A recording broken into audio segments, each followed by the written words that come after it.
Hello friends, welcome to our channel. Today we're going to take a look at another horrible case with you. The case of Jorge Cortez. Jorge Humberto Martinez Cortez was born on January 5, 1978, in Mexico City. He kept his childhood and teenage years private, only sharing that he often clashed with his mother, who cared deeply for him, and his father, who rarely intervened in their arguments. Jorge's strained family relationships likely contributed to his emotional isolation and the development of his aggressive and unstable personality. To escape his difficult home life, Jorge left at a young age and embarked on a journey across Mexico, taking on temporary jobs to support himself. He worked as a waiter in various bars in Mexico City, including those in the Rosa and Cona districts, and also relied on tips from tourists in the popular Villa Du and Cuac districts, known for their extensive infrastructure and diverse entertainment options. Jorge's life of crime began in this place. In 2010, he was arrested for theft and given a 4-year prison sentence. However, because it was his first offense, the judge decided to release him on bail. At the time, no one suspected that this decision would set free a man who would later become one of Mexico's most notorious criminals. After his release, Jorge met a girl named Adriana and fell in love. Initially, he treated her with kindness and attention, but as their relationship deepened, his behavior became increasingly violent. Adriana soon found herself a victim of his physical abuse. Exhausted by his cruelty, she decided to end the relationship, but Jorge refused to accept her decision. One night, Jorge violently attacked Adriana, dragging her down the stairs by her hair and breaking her nose. He beat her so severely that she lost consciousness. When she came to, she saw Jorge holding a lighter and threatening to kill them both if she didn't stay with him. Despite his threats, Adriana continued to resist, which further enraged Jorge. He attempted to strangle her by grabbing her neck with both hands. However, Adriana managed to break free, grabbed a hammer, and began fighting back. She was able to force Jorge out of the apartment and ultimately out of her life for good. This violent confrontation occurred in 2011, and although Adriana reported the incident to the police, Jorge was released on bail and avoided punishment. In hindsight, Adriana's escape from Jorge that night saved her from a potentially deadly situation. Jorge would go on to take the lives of multiple women in the future. After meeting Jorge, 18-year-old Yang Kiang Marie became his new victim. Yang was a Korean girl who was very close to her mother, Monica, and her sisters, particularly Anna. Anna was a lively and athletic young woman who balanced her studies in psychology with a part-time job at a restaurant. Yang met Jorge at one of the bars where he worked, and they were immediately drawn to each other. After a brief courtship, they started dating, but their relationship was marked by violence. Despite their frequent arguments, they stayed together. When Yang turned 19, she decided to declare her independence from her family and move to the city with Jorge. However, this change only made their problems worse. Jorge's behavior became increasingly controlling and abusive.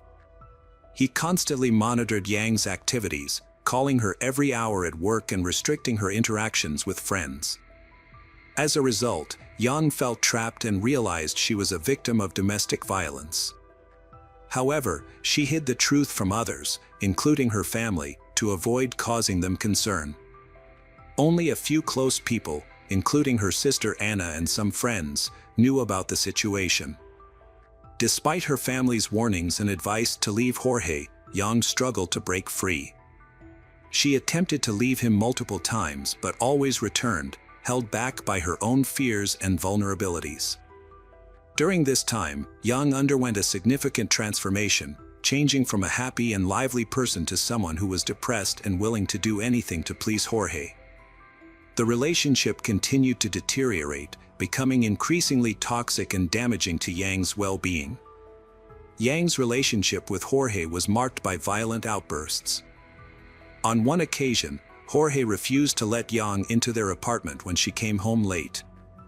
On another, he locked her inside, set her clothes on fire, and chased her around the room in a fit of rage.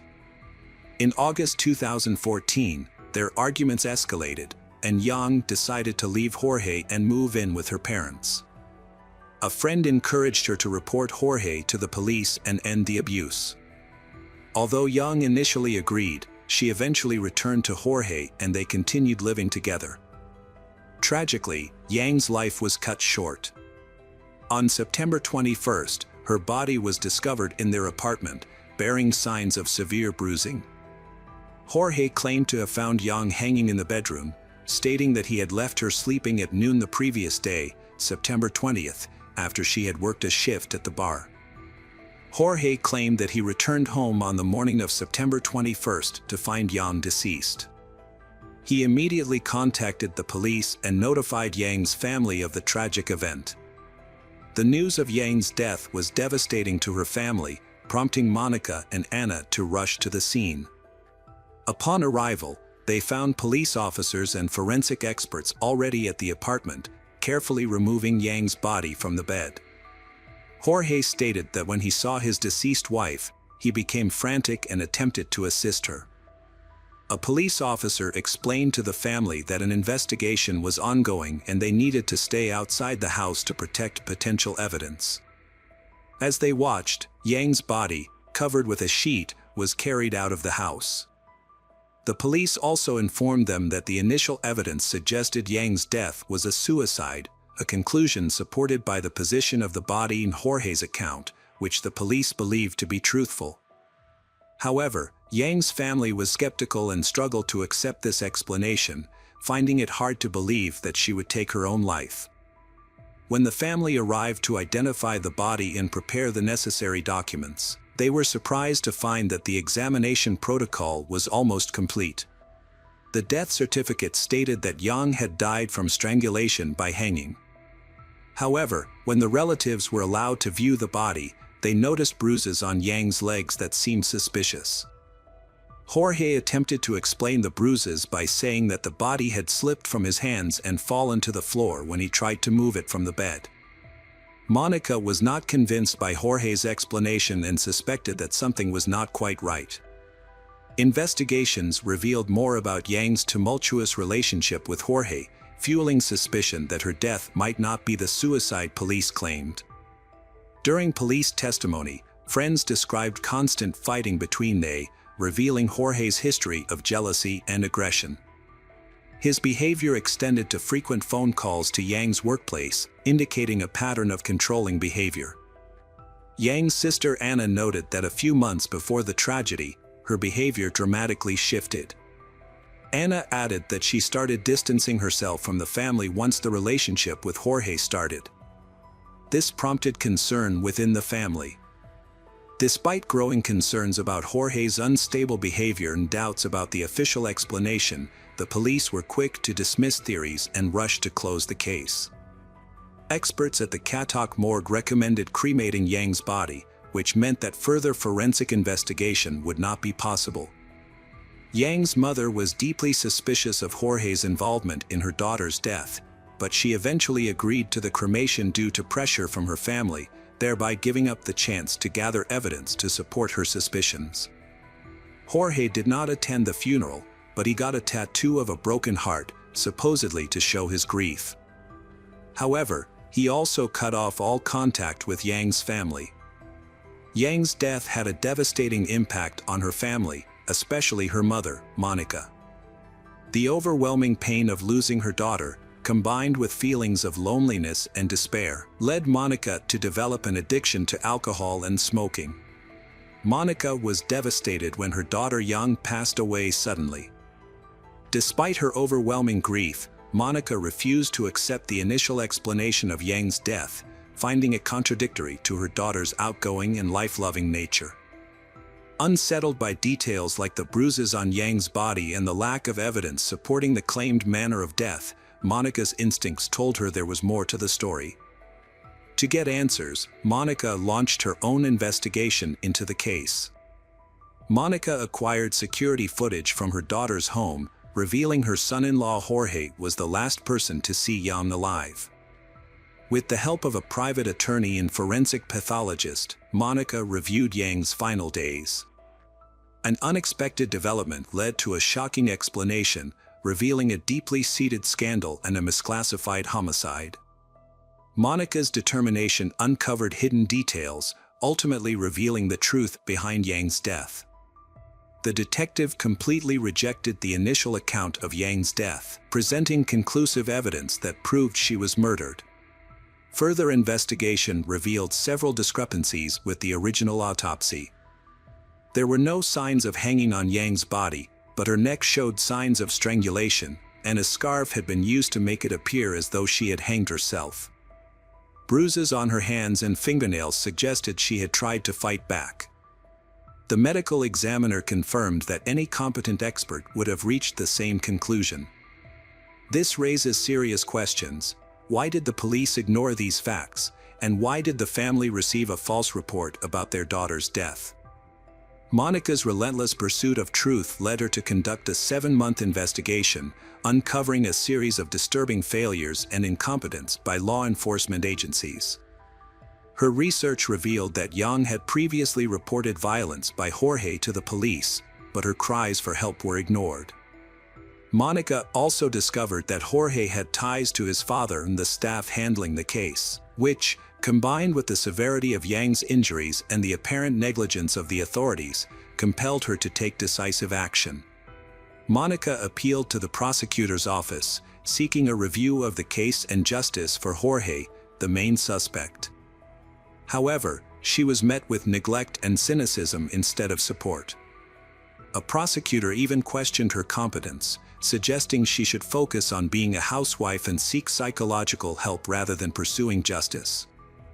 Undeterred, Monica continued her investigation, driven by her love for her child and her desire for truth. Her perseverance ultimately paid off. Jorge committed another murder in 2016, a devastating end to Yang's story. This event began a new chapter in Campira's life. She met Jorge online, where he hid his dark nature behind a charming facade. Unaware of his past, she was drawn to his friendly, sociable personality, and they soon developed a romantic relationship. Campira's close friends discovered her new relationship when she posted a photo of herself and her boyfriend on social media, beaming with happiness. For several weeks, their romance seemed perfect. As 2016 drew to a close, Campira's mother, Margarita, met Jorge for the first time on December 28. Campira, Jorge, and her children then traveled to Acapulco to spend the New Year's holidays with her parents. However, Jorge later convinced Campira to extend their stay, and she asked her mother to watch the children for a few more days. Margarita agreed, unaware of the tragedy that was about to unfold. 3 days later, Campira was found dead. The last time Margarita had spoken to her daughter was on December 30th. When Margarita tried to call Campira on New Year's Eve, she was met with silence. Campira always answered her phone or returned calls promptly, so Margarita's anxiety grew with each passing minute. As the hours ticked by, Campira's unusual silence and lack of online activity only heightened Margarita's concerns. Eventually, Margarita decided to contact Jorge to find out what had happened to her daughter. Jorge attempted to alleviate Margarita's concerns by downplaying the argument and Campira departure to celebrate the new year with friends. However, Margarita remained unconvinced and asked a family friend to check on Campira. When the friend arrived at Campira's house, Jorge told him that Campira was asleep and unable to meet with him. Margarita's suspicions grew, and she sensed that Jorge was hiding something. On December 31st, between 5 o'clock and 8 p.m., Jorge committed a heinous crime. He brutally murdered Campira by strangling her after beating her severely with an unknown object, leaving multiple injuries on her face and body. In an attempt to make it appear as though Campira had taken her own life, Jorge cut a lock of her hair, placed her body on the bed, covered it with a blanket, and left the gas stove on. He even placed a portrait of Campira's late ex-husband in her hand to create the illusion that memories of him had driven her to suicide. Around 8:30 p.m., Jorge packed his belongings and left the house. On the night of January 1, 2017, Margarita tried to contact her daughter Campira to wish her a happy new year, but was unable to reach her. She then called her son Gabriel, who was in the same city as Campira, and asked him to check on her. When Gabriel arrived at his sister's house, he was immediately hit with a strong smell of gas. After turning off the gas burners, he began searching for Campira and was shocked to find her body on the couch, bearing signs of a brutal beating on her face. As Gabriel threw off the blanket covering his sister's body, he was horrified by what he saw. Campira was wearing only her underwear, and her body was covered in numerous bruises. Several details caught his attention. There were drops of blood around her, although her body in underwear appeared clean, as if she had recently bathed. Additionally, Campira's head was almost completely shaved, which struck Gabriel as strange, as his sister was known to take great care of her hair. Gabriel reported the incident to the police and then called his mother to break the news to Margarita. Paramedics and police arrived, confirmed Campira's death, and restricted access to the scene. The family was stunned by grief, struggling to come to terms with what happened. Their eyes reflected sadness and a glimmer of hope for justice. The investigation was complicated by inconsistencies between the crime scene and the initial assumption of suicide. The police meticulously examined every detail to unravel the truth. The police initially suspected suicide, but Campira's family disputed this, finding it impossible to believe that a young, cheerful woman would take such a drastic step. Campira's family was convinced that her death was not a suicide, but a violent crime.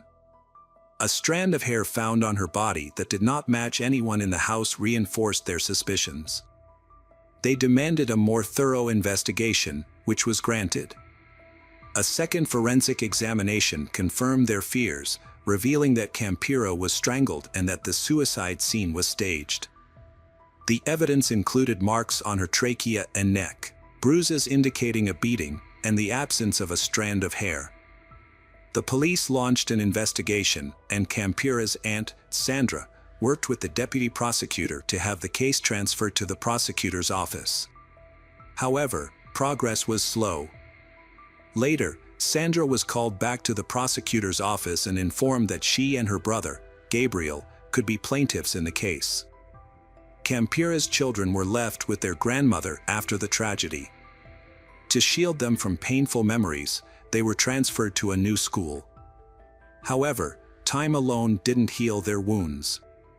2 months later, the family was allowed to visit the apartment where Campira's body was found, collecting her belongings and possibly uncovering clues.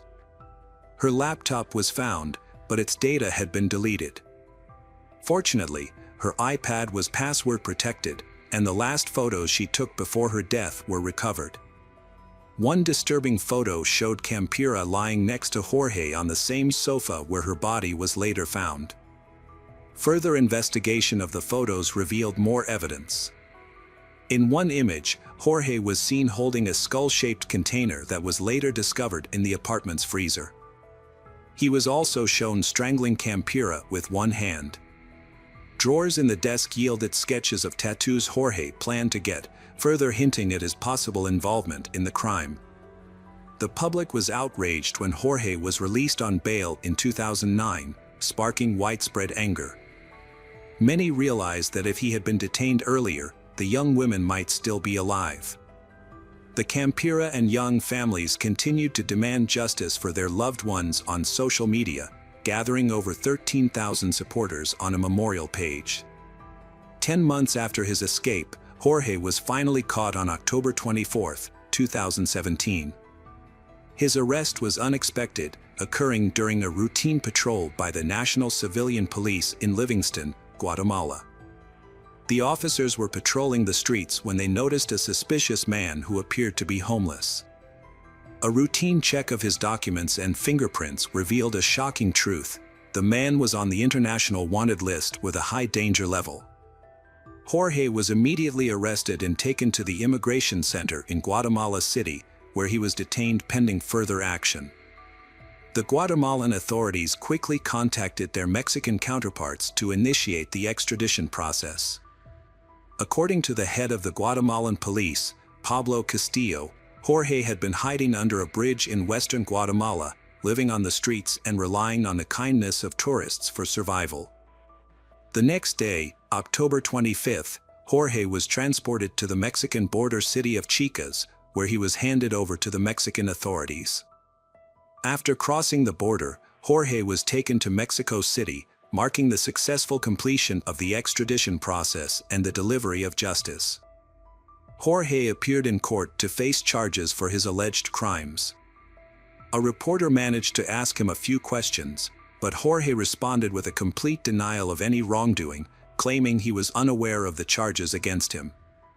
This was despite being taken to court on October 26th for a preventive measure, specifically for the murder of Campura. During the trial, the prosecution presented strong evidence of Jorge's involvement in the crime. The investigation revealed that Jorge had brutally beaten the victim with an unknown object before strangling her to death. The prosecutor classified the crime as a feminicide, made worse by the fact that Jorge had a romantic relationship with the victim. The prosecutor also pointed out that Jorge had a prior conviction for theft and was possibly involved in the death of another ex-girlfriend, Jan. Despite the overwhelming evidence and arguments against Jorge, his lawyer proposed an alternative explanation that Jorge was mentally unstable and needed a psychological evaluation. This move came as the community awaited justice, expecting a suitable punishment for the perpetrator. After thoroughly examining the evidence, witness testimonies, and arguments, the judge turned his attention to Jorge and his lawyer. He asked how long it would take to complete the psychological evaluation. Following a consultation, Jorge's lawyer agreed that Jorge would attend all subsequent court hearings. Upon reviewing all materials and considering both sides, the judge rendered a verdict.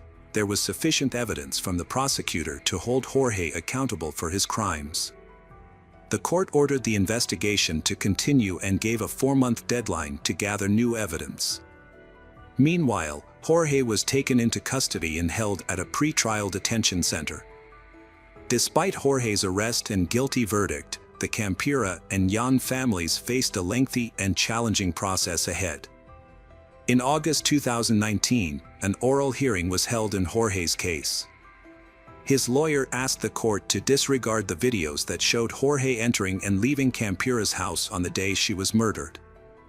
They claimed that these videos were incomplete, taken from a 30-hour recording at the crime scene, and could not be used to prove Jorge's guilt. The videos had been given to the victim's family by a neighbor who recorded them. The family then passed them on to the police, who brought only partial recordings to court. The police had lost the original disc.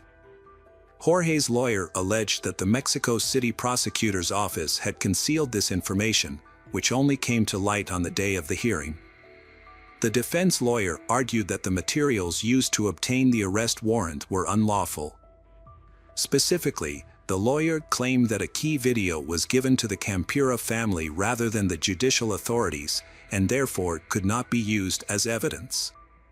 Despite this, the supervisory judge rejected the defense's petition after considering the prosecution's arguments and the testimony of Campura's friends and neighbors. Additionally, the court considered 2 witness statements, but did not accept them as evidence. The case proceeded, and Jorge was allowed to appeal the decision and present the same arguments again. Meanwhile, the Young family was dealing with their own separate case. A ban on violence against women was established in Mexico City, thanks in part to advocacy from several groups, including the Mexican Institute of Human Rights and Democracy and the Center for Justice. This new decree was influenced by multiple high-profile crimes, including the murder of Jan. As a result, her case was forwarded to a Mexico City court for trial. Nearly 7 years after Yang's murder, charges were formally brought against her suspected killer, Jorge, in May 2021. Shortly thereafter, a judge ordered his arrest for his role in her murder. Despite these developments, Jorge's defense team was able to significantly slow down the investigation and prosecution. 9 years after Yang's death, Jorge Humberto Martinez Cortez was sentenced to 52 years and 6 months in prison in November 2023 for taking Yang's life. While the Young family has finally received justice, Campira's family still faces a lengthy process. A trial had been scheduled for April 2022 at the detention center where Jorge was being held. Activists were resolute that this time the perpetrator would not evade accountability. Jorge's lawyers have successfully delayed the hearing once again, which was set to take place on January 29, 2024. Over 50 witnesses were expected to be called to testify, but for now, there is no update on the status of the hearing in the media. Jorge's family remains hopeful that he will eventually be held accountable for his actions. While nothing can bring Campira back, they seek justice and want to ensure that her death does not go unpunished. Hello friends, welcome to our channel. Today we're going to take a look at another horrible case with you, the case of Jennifer Brown. Jennifer Brown was born in 1979, radiated positivity and warmth, impacting those around her. Her numerous pursuits often left friends and family wondering how she managed it all, but her true passion was being a mother. Despite having to care for Noah, her son, this has not negatively affected her life. Instead, make Jennifer stronger, especially after Noah was diagnosed with autism as a child. As she cared for Noah, Jennifer became his rock and closest friend. They spent countless hours together, sharing joyful moments and supporting each other through life's challenges. Their heartwarming bond evoked feelings of tenderness and admiration from those who knew them. The small town adored this family for their genuine kindness and cheerful nature. Tragedy struck unexpectedly on January 3, 2023, when Jennifer vanished without leaving behind any clues. On January 4, 2023, Antonio Blair Watts Richardson contacted the Limerick Township Police Department, deeply concerned about his close friend Jennifer's disappearance. Although it had been less than 24 hours since he last saw or heard from her, Antonio's anxiety was growing by the minute.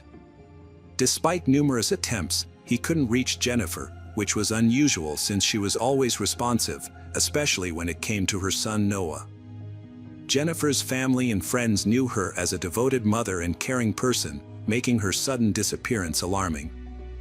Antonio's call to the police initiated a lengthy and mysterious investigation. A massive search effort began, involving police officers, family, and friends, all hoping to find clues about Jennifer's disappearance. The main question on everyone's mind was what could have caused Jennifer to leave her son without explanation. At 4 p.m., Officer Stephen Crawford from the Limerick Township Police Department visited the Brown family home to check on the situation. He observed Jennifer's vehicle parked near the porch.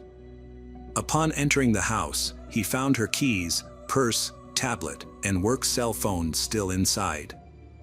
However, Jennifer's personal cell phone was nowhere to be found.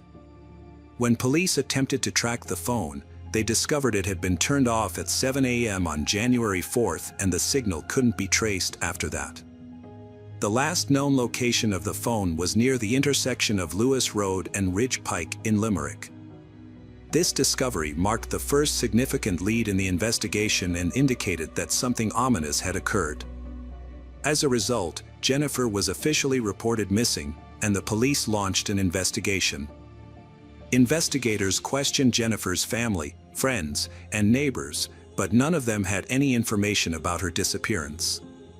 Her loved ones, including her Aunt Diane Brem and Jennifer's friends Tiffany Barron and Antonio, were adamant that Jennifer would never leave her son behind.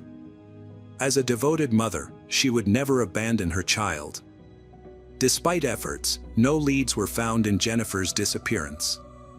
Her family appealed to the public and a reward was offered for information, but yielded nothing, leaving unanswered questions and growing anxiety.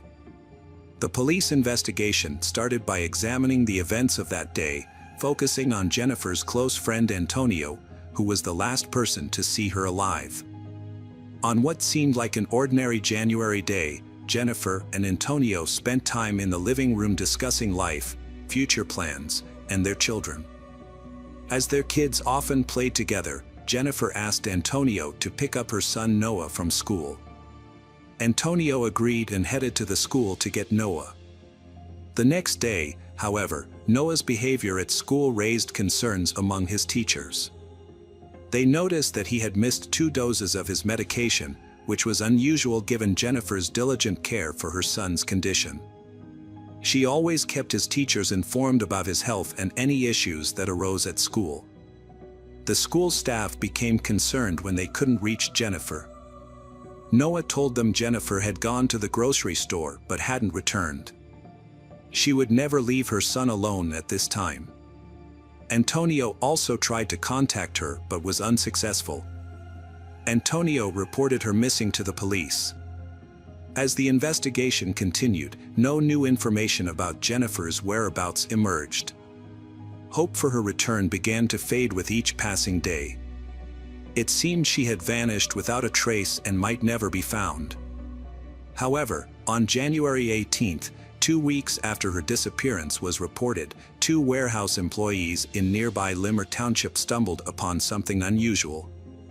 They exited the building to grab coffee and stumbled upon what seemed to be a freshly dug hole.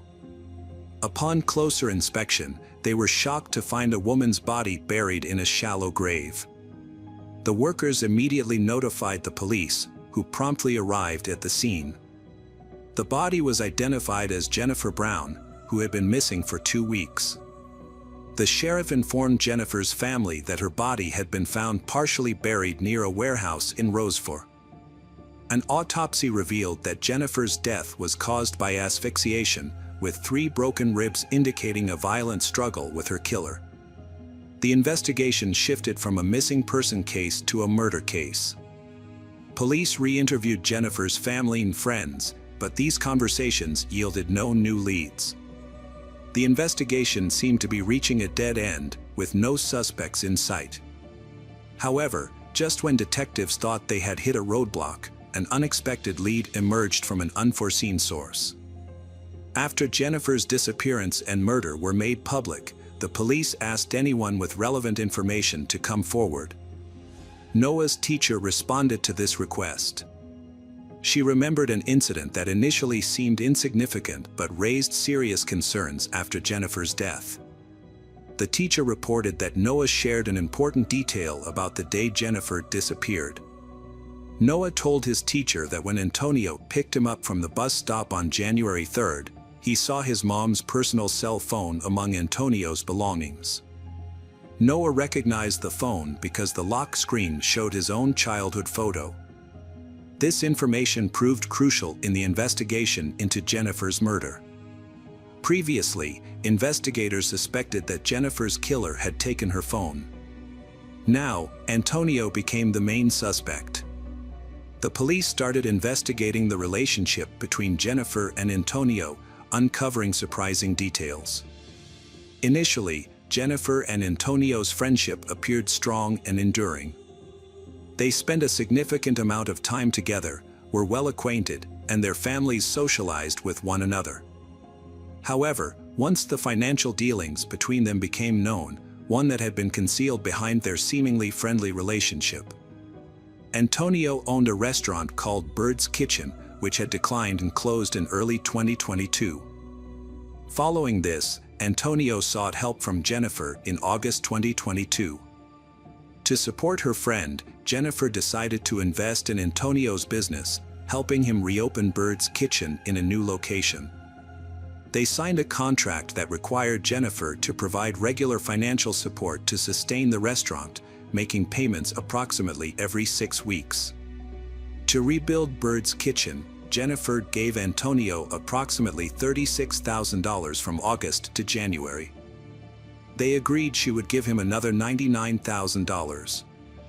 Antonio was supposed to find a new location, pay rent, sign a contract, and reopen the restaurant in January 2023. However, Antonio spent the money on personal needs instead of the business.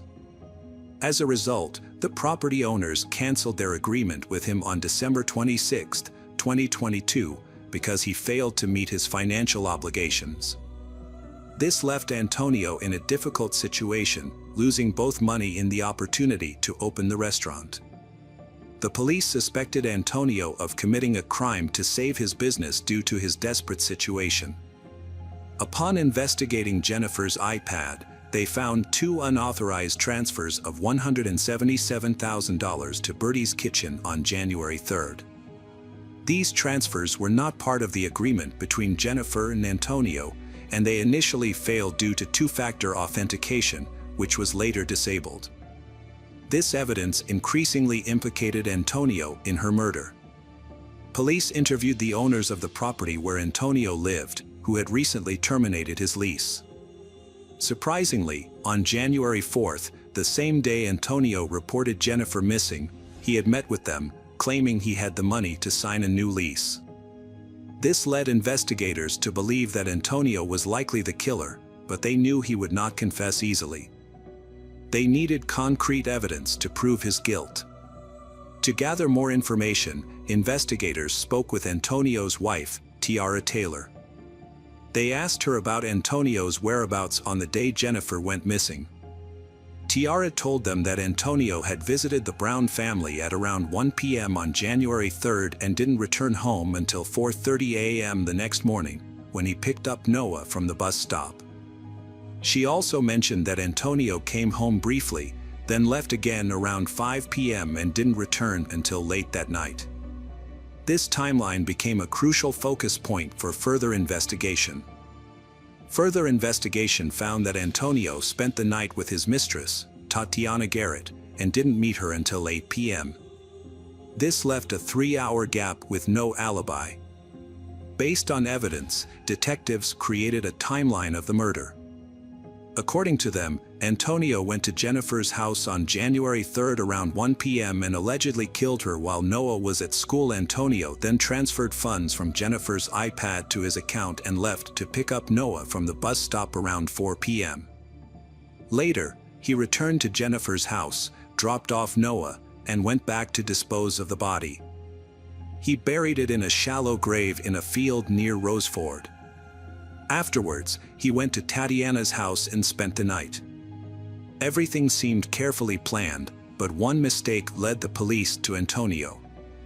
The mistake was letting Noah see his mother's cell phone. The police had enough evidence to convict him but investigated further to confirm his guilt. This involved film experts and a trained dog that could detect cadaveric odors indoors. First, the dog was taken to Jennifer's home to familiarize itself with her scent. This was the same location where the crime had occurred, in her kitchen. The police then led the dog to Antonio's car, where it immediately picked up the same scent. This final piece of evidence solidified the detective's suspicions of Antonio's involvement in the murder. After months of investigation, Antonio was arrested on February 8 and charged with first-degree murder, third-degree murder, and theft. He is currently being held at the Montgomery County Correctional Facility without bail, awaiting a preliminary hearing where he will face the law for his alleged crimes. Jennifer's loved ones were devastated by her death, especially since the killer was someone they trusted.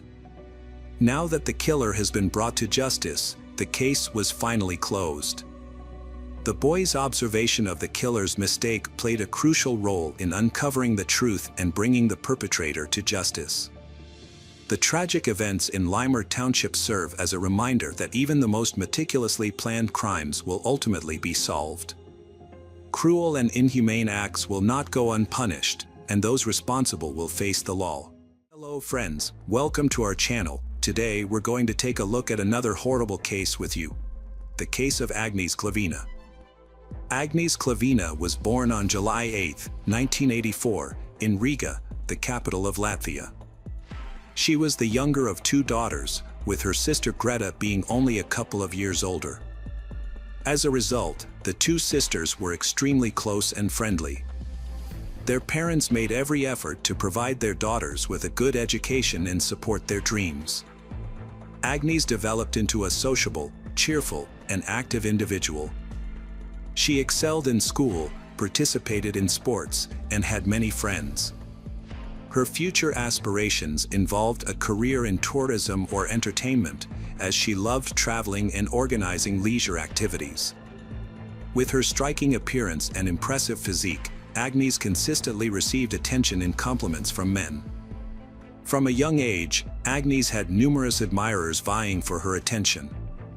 Following her graduation from school, she worked in the service industry while taking language courses and studying tourism management. At the age of 20, Agnes relocated from Latvia to the United Kingdom, settling in London. She believed that this move would provide her with greater opportunities to unlock her full potential and showcase her talents. Parents and an older sister were supportive of her decision. After the move, Agnes met Michael Mills, an older man with a good education and a thriving business. He owned a small movie theater and entertainment complex, and was considered successful. Agnes and Michael quickly hit it off and began dating. Michael showered Agnes with expensive gifts, and they traveled together, making plans for their future. They were truly in love and happy, and it seemed like a long and prosperous life awaited them. According to those close to Agnes, this was her first true love. She glowed when she was with Michael and dreamed of becoming his wife. In 2014, Agnes was offered a 3-month contract as an administrator at a popular nightclub in Marbella, Spain. Although this meant a temporary move, Agnes didn't want to pass up the opportunity. Michael couldn't leave his job to go with her, but he didn't oppose her signing the contract. For Agnes, it was a chance to gain experience and potentially develop her career in a new field. Marbella is a renowned and appealing resort on the Mediterranean coast, attracting vacationers from worldwide, particularly affluent individuals seeking entertainment and luxury. It's a popular spot for celebrities, athletes, and business moguls. Agnes, being a sociable person, enjoyed working in such a vibrant environment. Before relocating, she visited her family in Latvia and shared the news about her 3-month employment contract.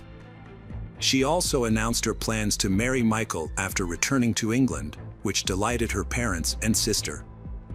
In late May 2014, Agnes moved to Spain with only the essentials, leaving her lover Michael in London.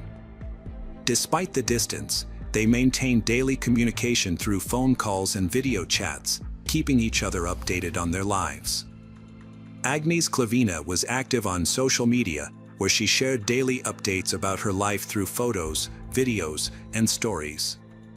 As a result, she gained a large following of people who were interested in her activities and work.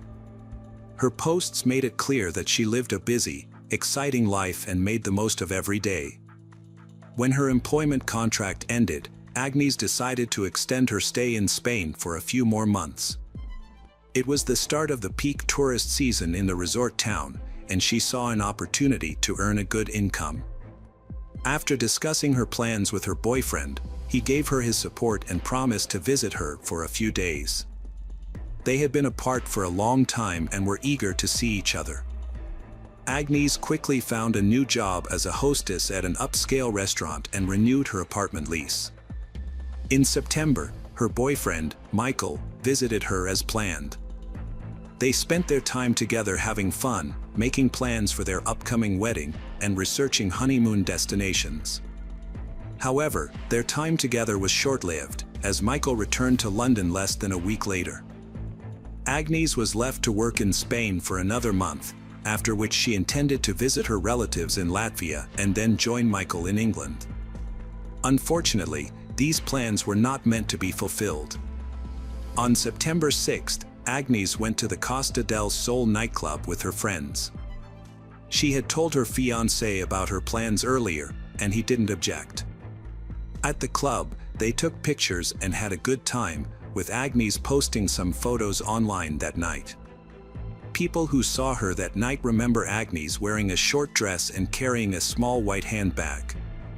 As the night ended, Agnes told her friends she wanted to stay a bit longer and would take a taxi home. Her friends weren't worried because Agnes was responsible and hadn't had much to drink.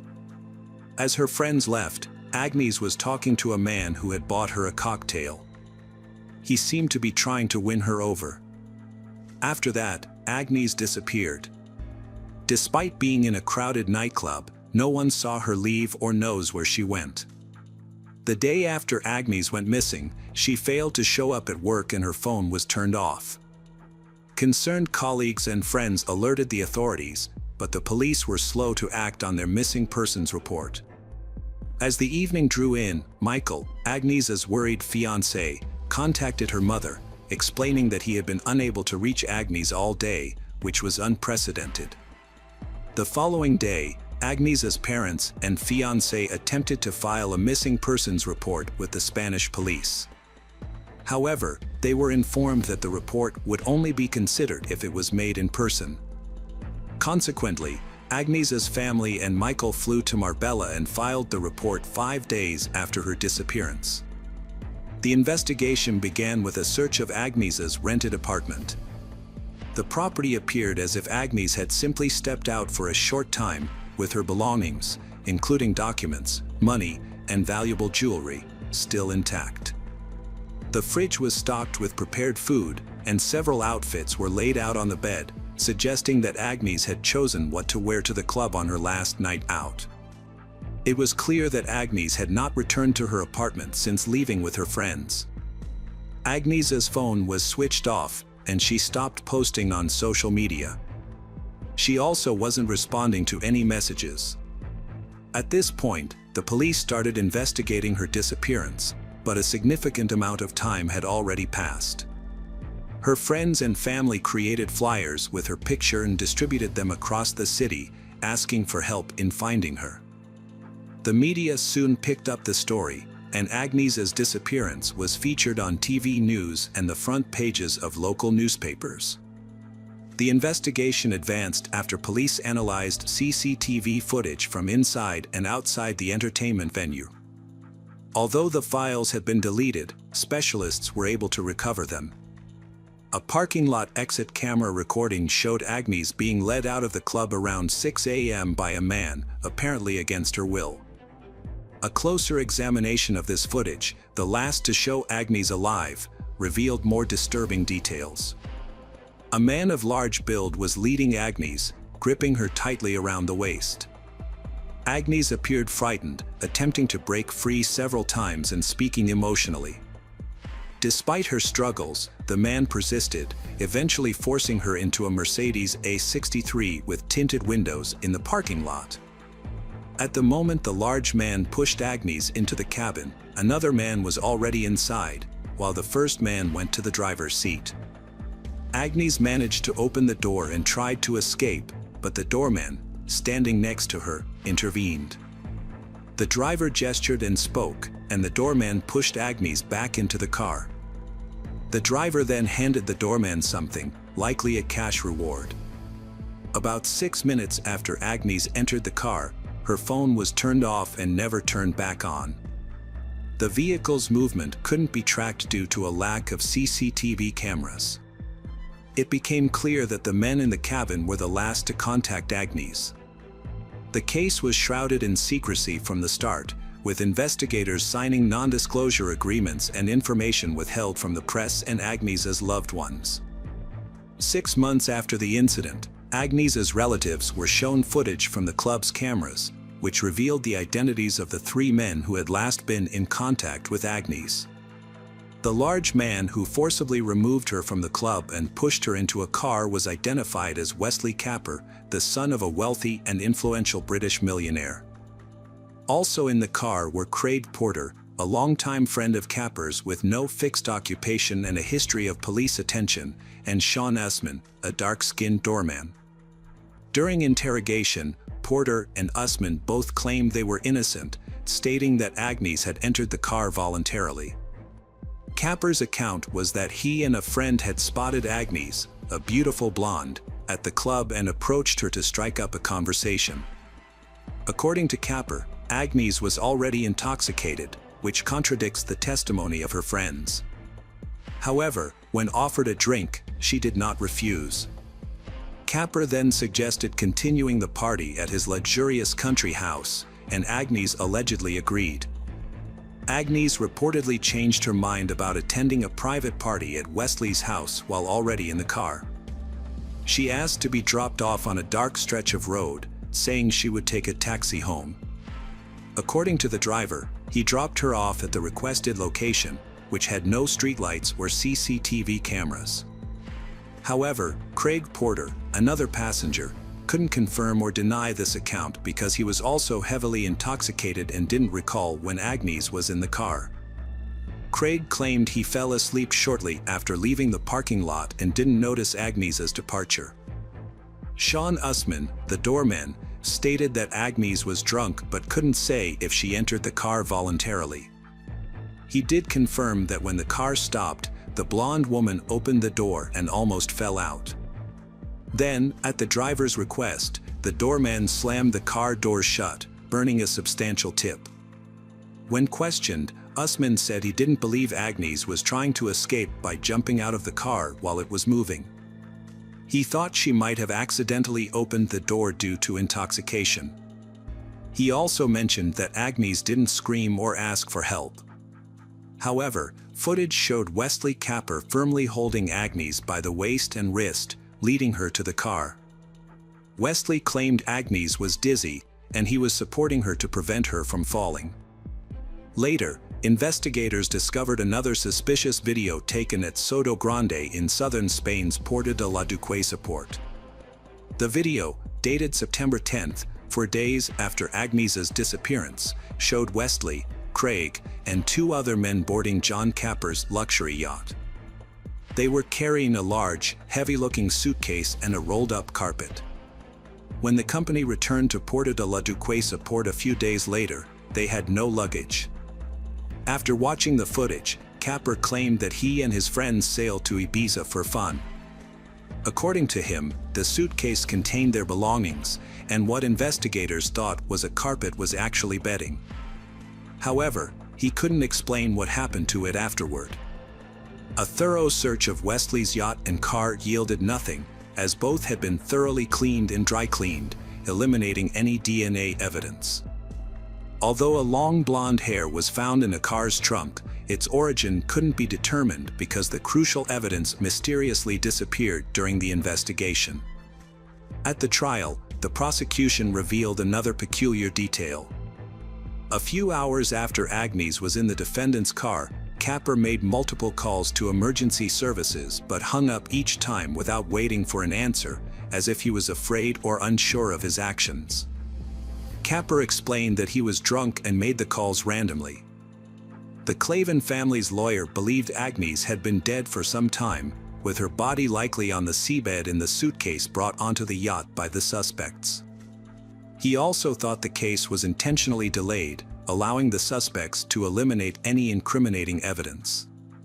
A year and a half after Agnes vanished, Capper, Porter, and Usman were in court, accused of holding her against her will and forcing her into a car. However, due to insufficient evidence, no additional charges could be brought. They were granted bail and discreetly left the courtroom. Agnes's family was understandably outraged, but the judge stood firm. It wasn't until 2019, nearly 5 years after Agnes's disappearance, that the 3 men were retried. They maintained their innocence, claiming Agnes had entered the car voluntarily. The prosecutor requested that the doorman, Usman, be considered an accomplice to the crime because he assisted the defendants in driving the victim, Agnes, away from the scene. This charge carried a potential 5-year prison sentence for Usman. In his defense, Usman delivered a passionate speech, claiming he was being targeted due to his skin color and inability to afford a good lawyer, as he sent all his earnings to support his impoverished family in Africa. In contrast, the lawyers for Capper and Porter argued that their clients were only guilty of convincing Agnes to get into the car, not of forcing her to do so. According to their version of events, Agnes was dropped off on the road at her request and was waiting for a cab to go home. They suggested that, while intoxicated and unable to defend herself, Agnes might have been kidnapped and killed by someone else. The judge's verdict shocked and outraged the family of the missing young woman because none of the defendants received significant punishment.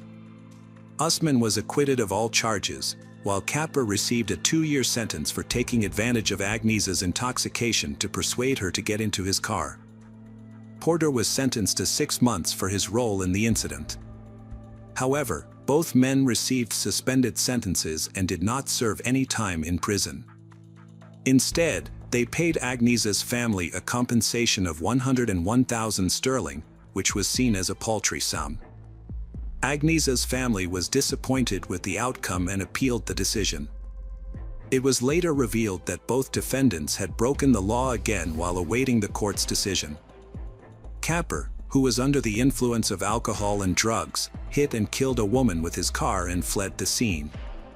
Porter and his friend, also intoxicated, stole a car after assaulting its owner.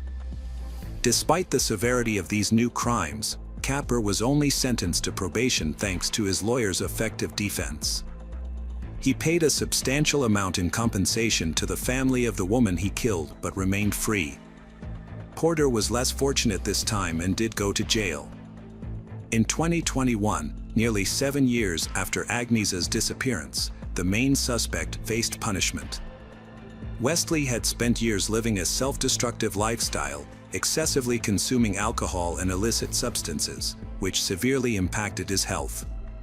He was hospitalized and, after seeming to recover, suddenly suffered a stroke.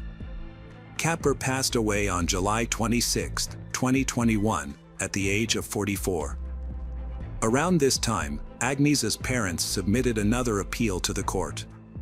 However, since the suspect was now deceased, prosecution was no longer possible. Despite the Supreme Court's pending decision in this complex case, an unexpected development occurred 9 years later. Although Agnieszka's body was never found, she was presumed dead. Later, her family, including her parents, sister, and fiancé, accepted their lawyer's theory that the perpetrators had disposed of Agnieszka's body in a suitcase, which was then loaded onto a yacht and discarded at sea, making it impossible to recover. Nevertheless, in the summer of 2023, 9 years after Agnieszka vanished, the case took a surprising turn. In mid-June, a gardener at the elite Lida Golf Club in Costa del Sol discovered a mysterious object while cleaning near the coast. Upon closer inspection, it was an old, damaged suitcase. The gardener did not open it and instead called the police. Authorities found human remains inside the suitcase, later identified as belonging to a young woman aged 25 to 35 at the time of death. Further investigation revealed that the suitcase had been in the water for around 10 years before washing the shore. Based on this information, police suspected that the remains might belong to Agnieszka, who went missing 9 years ago. To confirm this, experts are currently conducting DNA tests to compare Agnieszka's DNA with the remains found. The investigation is ongoing, and details have not been made public. If the suspicions are confirmed, the case will be reopened, and surviving suspects will face trial. Hello friends, welcome to our channel. Today we're going to take a look at another horrible case with you, the case of Kaler family. James Craig Kaler was born in 1963 in Weatherford, Texas. Karen Kaler White, his future wife, was born in the same city 2 years later, in 1965. They met while attending a Texas university in the early 1980s. At the time, Craig was a graduating engineering student, and Karen was a freshman studying humanities. They quickly discovered common interests and started a romantic relationship. Young and in love, they appeared to be the ideal couple, with Craig standing out as a top student due to his exceptional determination and engineering talent. After graduating in the late 1980s, they had a modest wedding with only close friends and family in attendance. They welcomed their first child, Emily, in 1991, and their second child, Lauren, in 1993. The family lived in a cozy house in Weatherford and enjoyed a comfortable lifestyle by local standards. In 1999, while Karen was pregnant with their third child, Craig received a lucrative job offer from a large utility company in Weatherford. His promotion coincided with the birth of their son, Sean, whom he cherished. Craig purchased a large house in a highly respected neighborhood in the city, along with a dependable car for his family. He became the main provider for the family, while Karen stayed at home.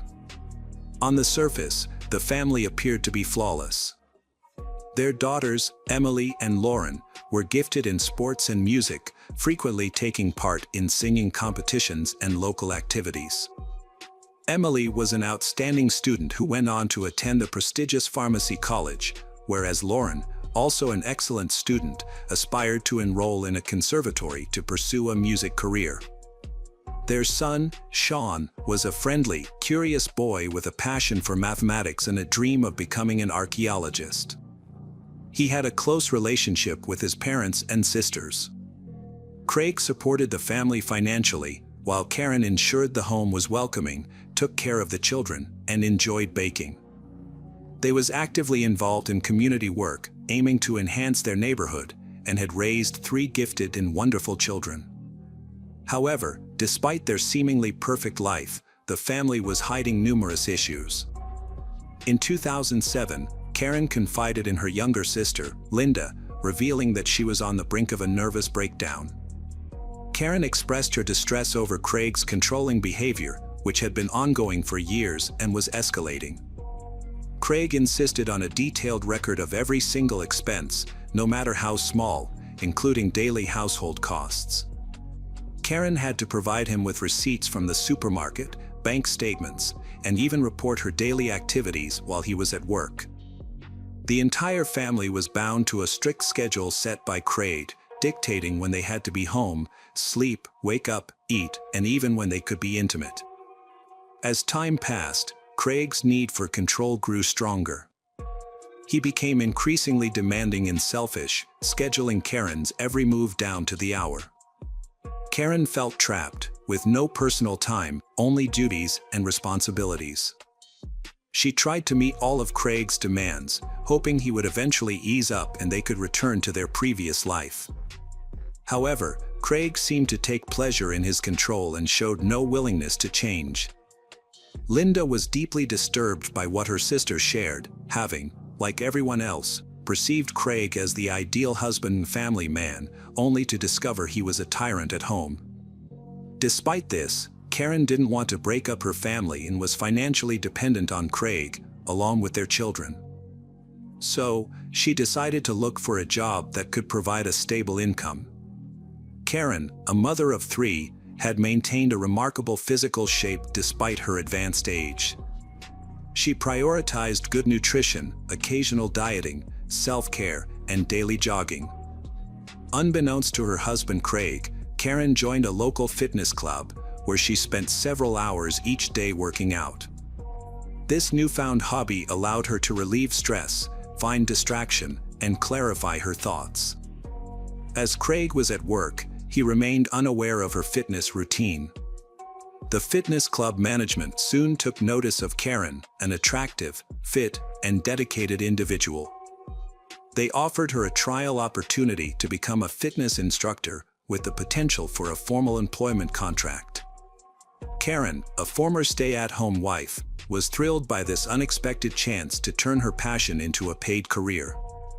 When Craig eventually discovered Karen's secret, she anticipated a negative reaction, guess him to prohibit her from continuing.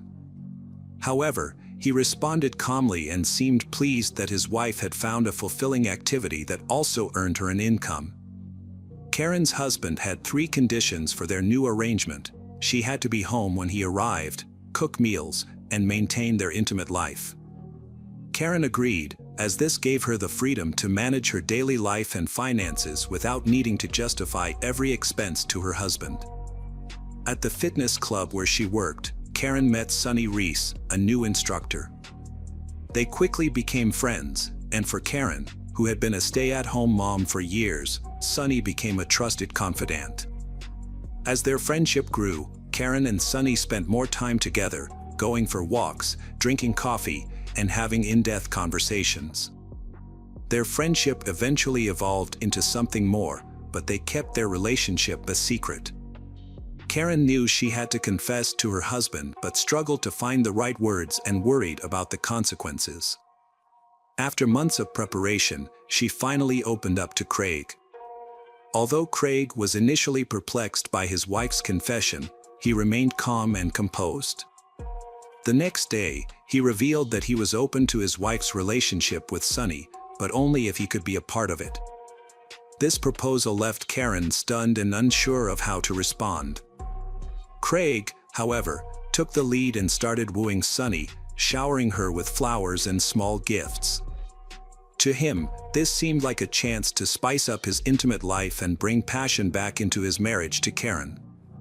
Initially, the two women agreed to Craig's proposal, but it didn't take long for them to realize that he was trying to assert his dominance. Their unusual love triangle was short-lived, and Craig was eventually told that he was no longer welcome in their relationship. Feeling offended, Craig ordered Karen to end the affair immediately, but she continued to see Sunny, having genuinely fallen in love. After nearly 2 decades of marriage, it appeared that Karen was willing to leave her husband for a new relationship. Craig relocated his family to Columbia, Missouri. He became the water director, hoping the move would end his wife's affair with Sunny and restore normal family life. The 2008 move proved challenging. The children adapted to new schools and made friends, while Craig thought he'd severed ties between Karen and Sunny. However, Karen and Sunny continued to secretly communicate through phone calls, texts, and meetings. Karen and Sunny would meet halfway at a roadside hotel, spending a couple of hours together before returning home. By this time, Karen was aware her marriage was failing. She no longer loved her husband, and it was only a matter of time before they divorced. These secret meetings continued until December 2008. On New Year's Eve, the Kaler family visited their hometown to see family and friends. Sunny was also at the party. Initially, Karen and Sunny kept a low profile, just exchanging greetings. However, as the party went on and they drank more, they became less concerned about what others thought. They were inseparable, holding hands, exchanging romantic glances, and were even seen kissing by some guests. Craig was furious, feeling insulted and humiliated by Karen's public display of her affair in front of dozens of friends, former roommates, and co-workers. He verbally attacked Karen and Sunny at the party, then forcibly dragged Karen away. On the way home, Craig lost control, grabbing Karen by the shoulders and shaking her violently, ripping her dress. He then slapped her, causing her to stumble and fall, hitting her head hard. Harassment continued after they returned home, and the conflict didn't subside. Karen told Craig a few days later that she was leaving him and started divorce proceedings, asking for custody of the children. Initially, Craig apologized and begged her to stay for the children's sake, suggesting they give their marriage another try.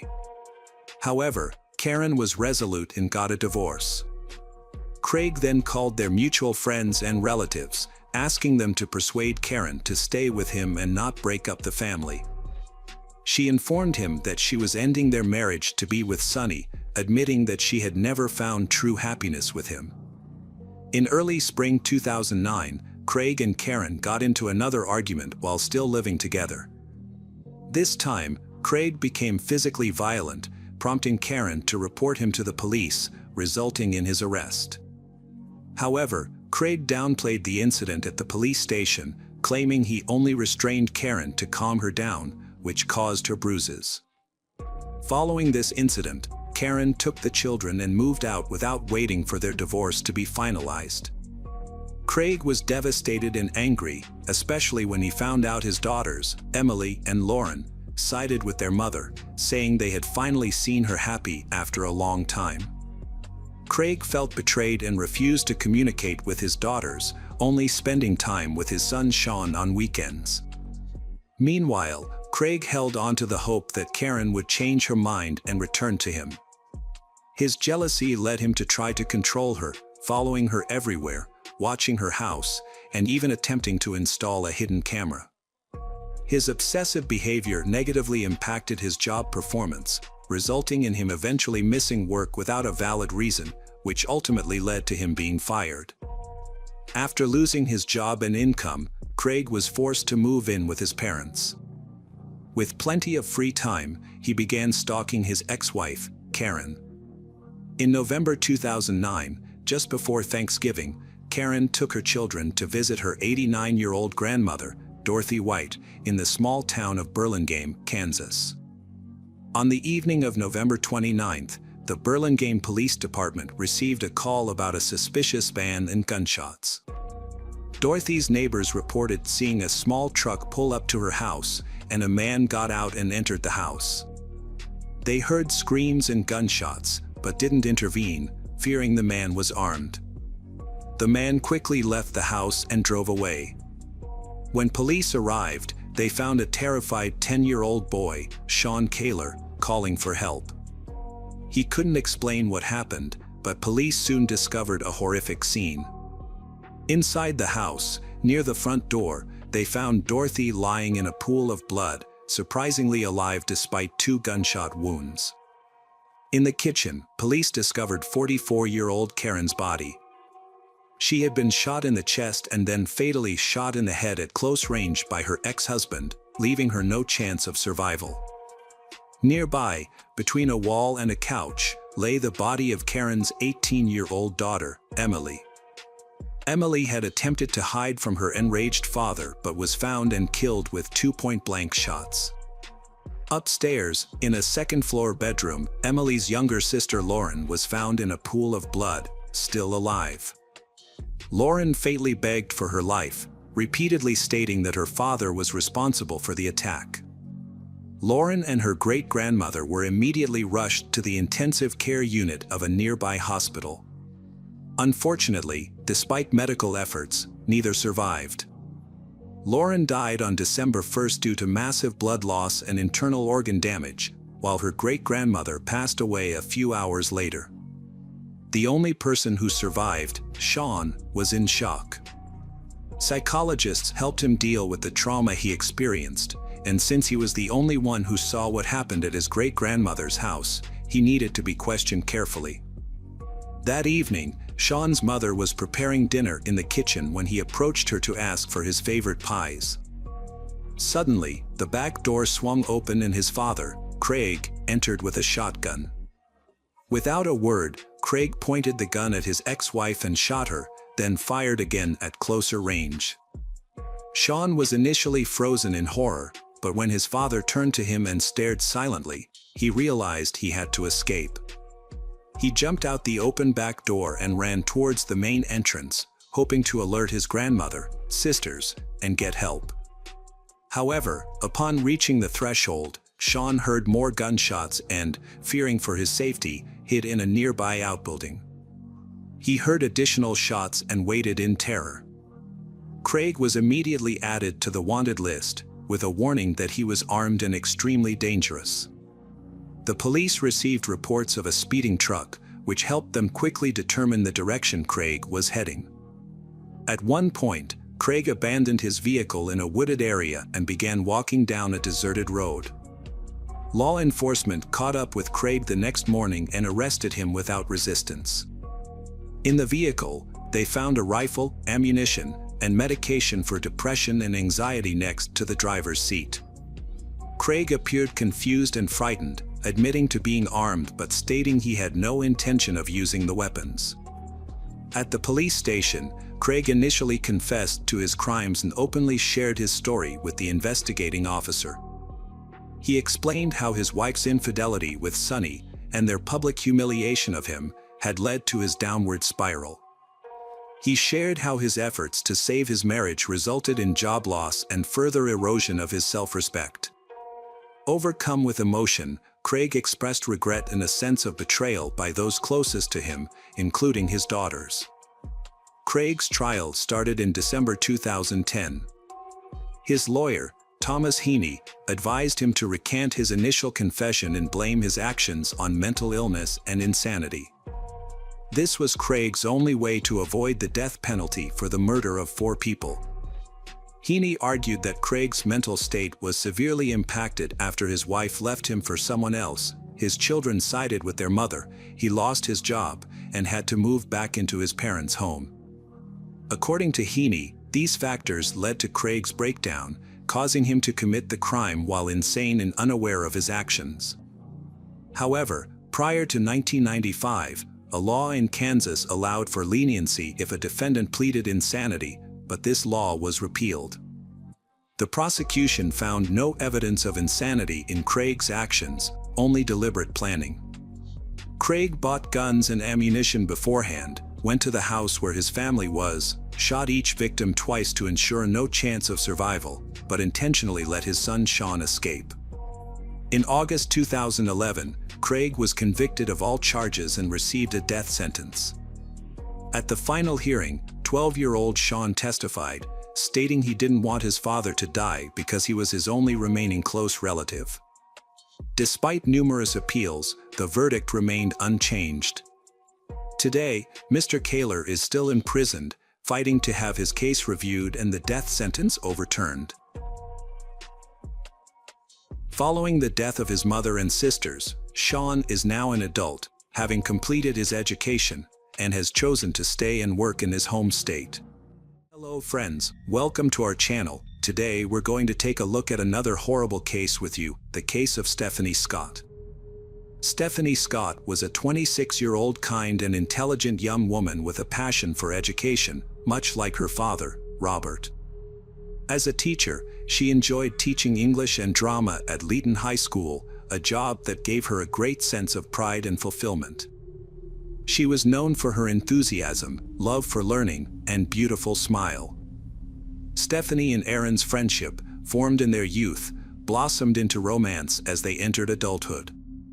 They began dating in 2012 and, after several years of building a life together, decided to take the next step and get married. As the big day, April 11, 2015, was just around the corner, the wedding preparations were well underway. With everything set and almost complete, from catering and decor to travel plans, all they needed to finalize was a dress rehearsal for their special day, dance lessons, and romantic honeymoon arrangements. In early April, Aaron invited Stephanie to a party out of town, but she declined, opting to stay behind and complete some deadline tasks, including preparing lesson plans for her upcoming absence. On Easter Sunday, April 5, 2015, Stephanie went to her school in Leeton, New South Wales, to drop off some homework with a substitute teacher. She parked her car on the street and met a colleague who lived nearby. Together, they opened the school gates and went inside. After locking the gates behind them, Stephanie went to the English department office, where she sent a confirmation email to a bus company about transportation for her wedding guests. After working for a couple more hours, Stephanie felt relieved that she had completed all her tasks. She left the administrative building and headed towards the gates. Meanwhile, Aaron was expecting Stephanie to be away for a few hours, but as the evening approached, he began to worry because he hadn't heard from her. On April 5th, she didn't reply to his messages. When he returned home after 7 p.m., he found that Stephanie was still not there, and her car was missing from the street. At first, Aaron tried to reassure himself that Stephanie might be feeling overwhelmed by the upcoming wedding and her responsibilities as a teacher, and that she just needed some time to herself. Aaron became increasingly concerned as hours passed. As his worry grew, he sent her another text in the morning, then called her family. After Stephanie's disappearance exceeded 24 hours, Aaron reported her missing at the Leeton police station. The police investigation revealed her car was also missing, leading them to speculate she may have been in an accident or stranded while driving away from Leeton High School. To assist in the search, helicopters were deployed and officers were sent to the school. The police investigation was hindered by the limited number of people at the school on Easter Sunday, but this also helped rule out hundreds of suspects. According to the report, Stephanie had deactivated and reactivated the classroom alarm system between 1:30 p.m. and 1:38 p.m. Unfortunately, this was the only concrete detail the police could gather. Attempts to track Stephanie's phone were unsuccessful, as it was turned off. Her bank accounts and social media showed no activity after Saturday, April 4th. A witness who was near Leeton High School on Easter Sunday reported hearing unusual noises around 2 p.m., including rustling and dragging sounds. At the time, the witness saw Stephanie's car parked under a covered walkway, but didn't think much of it. However, the car was later found to be missing. A school employee who was questioned by detectives reported an unusual conversation he had with one of the school's cleaners the day after Stephanie's disappearance. The employee asked the cleaner when he last saw Stephanie, and the cleaner replied that he hadn't seen her on the day she went missing. When questioned about the possibility of Stephanie running away due to wedding stress, Vincent Stanford, the 24-year-old cleaner, responded with a nervous laugh. The witness who observed this interaction also noticed that Vincent had scratches on his face.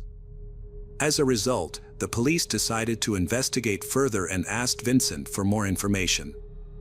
During the brief conversation with detectives, Vincent explained that he had stopped by the school to empty the trash cans, despite not being scheduled to work that day. He claimed he was in a hurry to buy groceries and only stayed for a short time. Vincent stated that he did not see Stephanie during his visit. He also reported leaving the school around 3 p.m. to go to his usual store.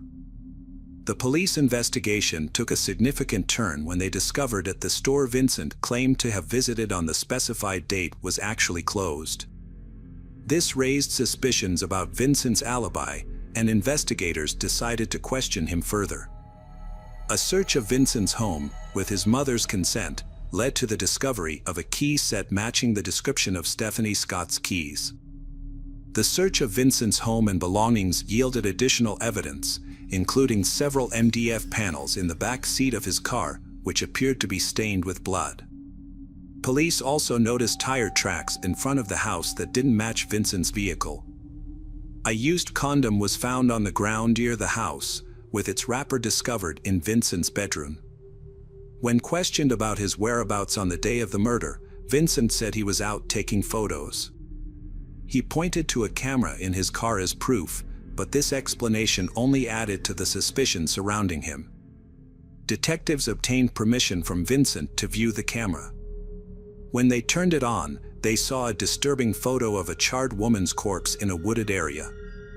Vincent attempted to downplay the image, claiming it was a still from a movie he had filmed that he thought was humorous. However, the police quickly realized that the photo was, in fact, a crime scene image of Stephanie Scott.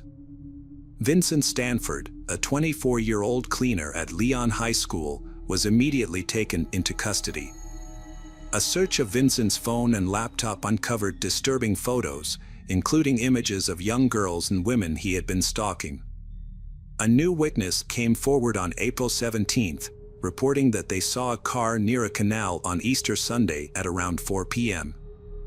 The witness described a man getting out of the car and throwing something that looked like a laptop into the water before driving away. The police retrieved the laptop from the canal and confirmed that it belonged to Stephanie. Meanwhile, divers searched the New South Wales River area for her body.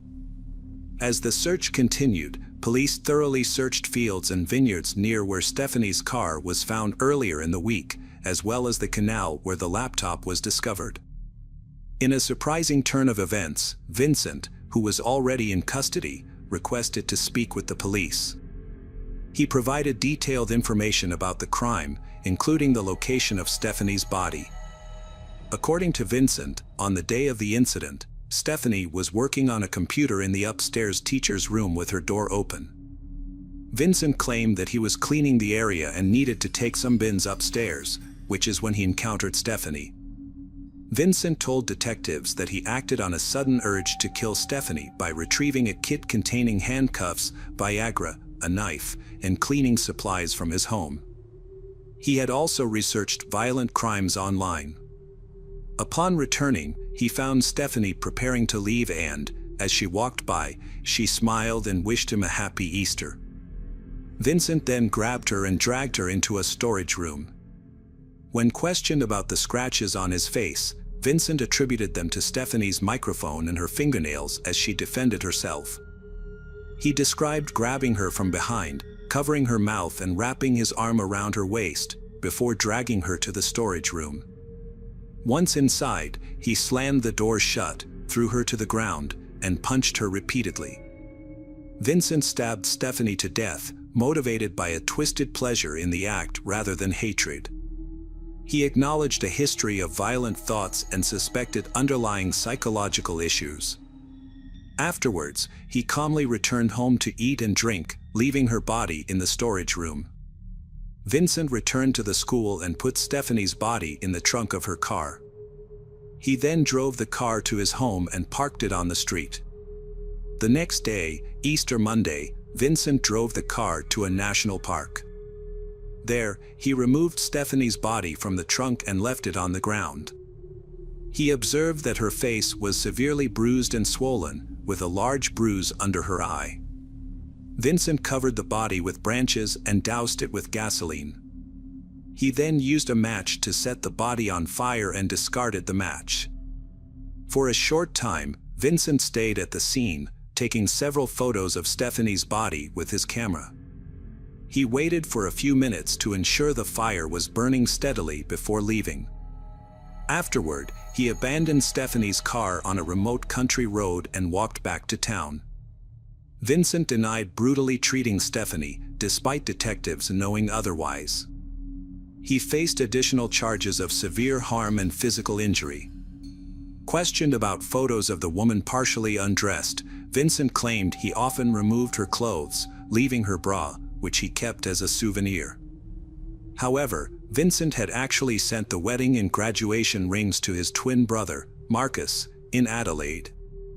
Marcus sold the stolen items at a jewelry store and destroyed Stephanie's driver's license after taking a photo of it. A 24-year-old man, identified as Marcus, was arrested at his home in the Adelaide Hills at 7 a.m. Marcus worked on a flower farm and was described by colleagues as quiet and reserved, rarely interacting with them outside of work. During the trial, Marcus Stanford was unrepresented by a lawyer. When the judge asked if there were any reasons he should not be sent to Leeton, Marcus responded in a strong Dutch accent that he had never been to Leeton and saw no reason to go. The search for Stephanie eventually came to a tragic end. While Vincent was still confessing to the crime, the police had already discovered Stephanie's body, just one day before her scheduled wedding date. A badly burned female body was found in a national park, approximately 60 miles from Leeton Middle School. A thorough investigation revealed that Stephanie had suffered a brutal attack, receiving 40 blows to the head, which ultimately led to her death. She had also been stabbed in the neck before her body was discarded and set on fire. Photographs found on Vincent's phone were identified as being of Stephanie, leaving no doubt about his guilt. Both Vincent and his brother Marcus were brought to trial.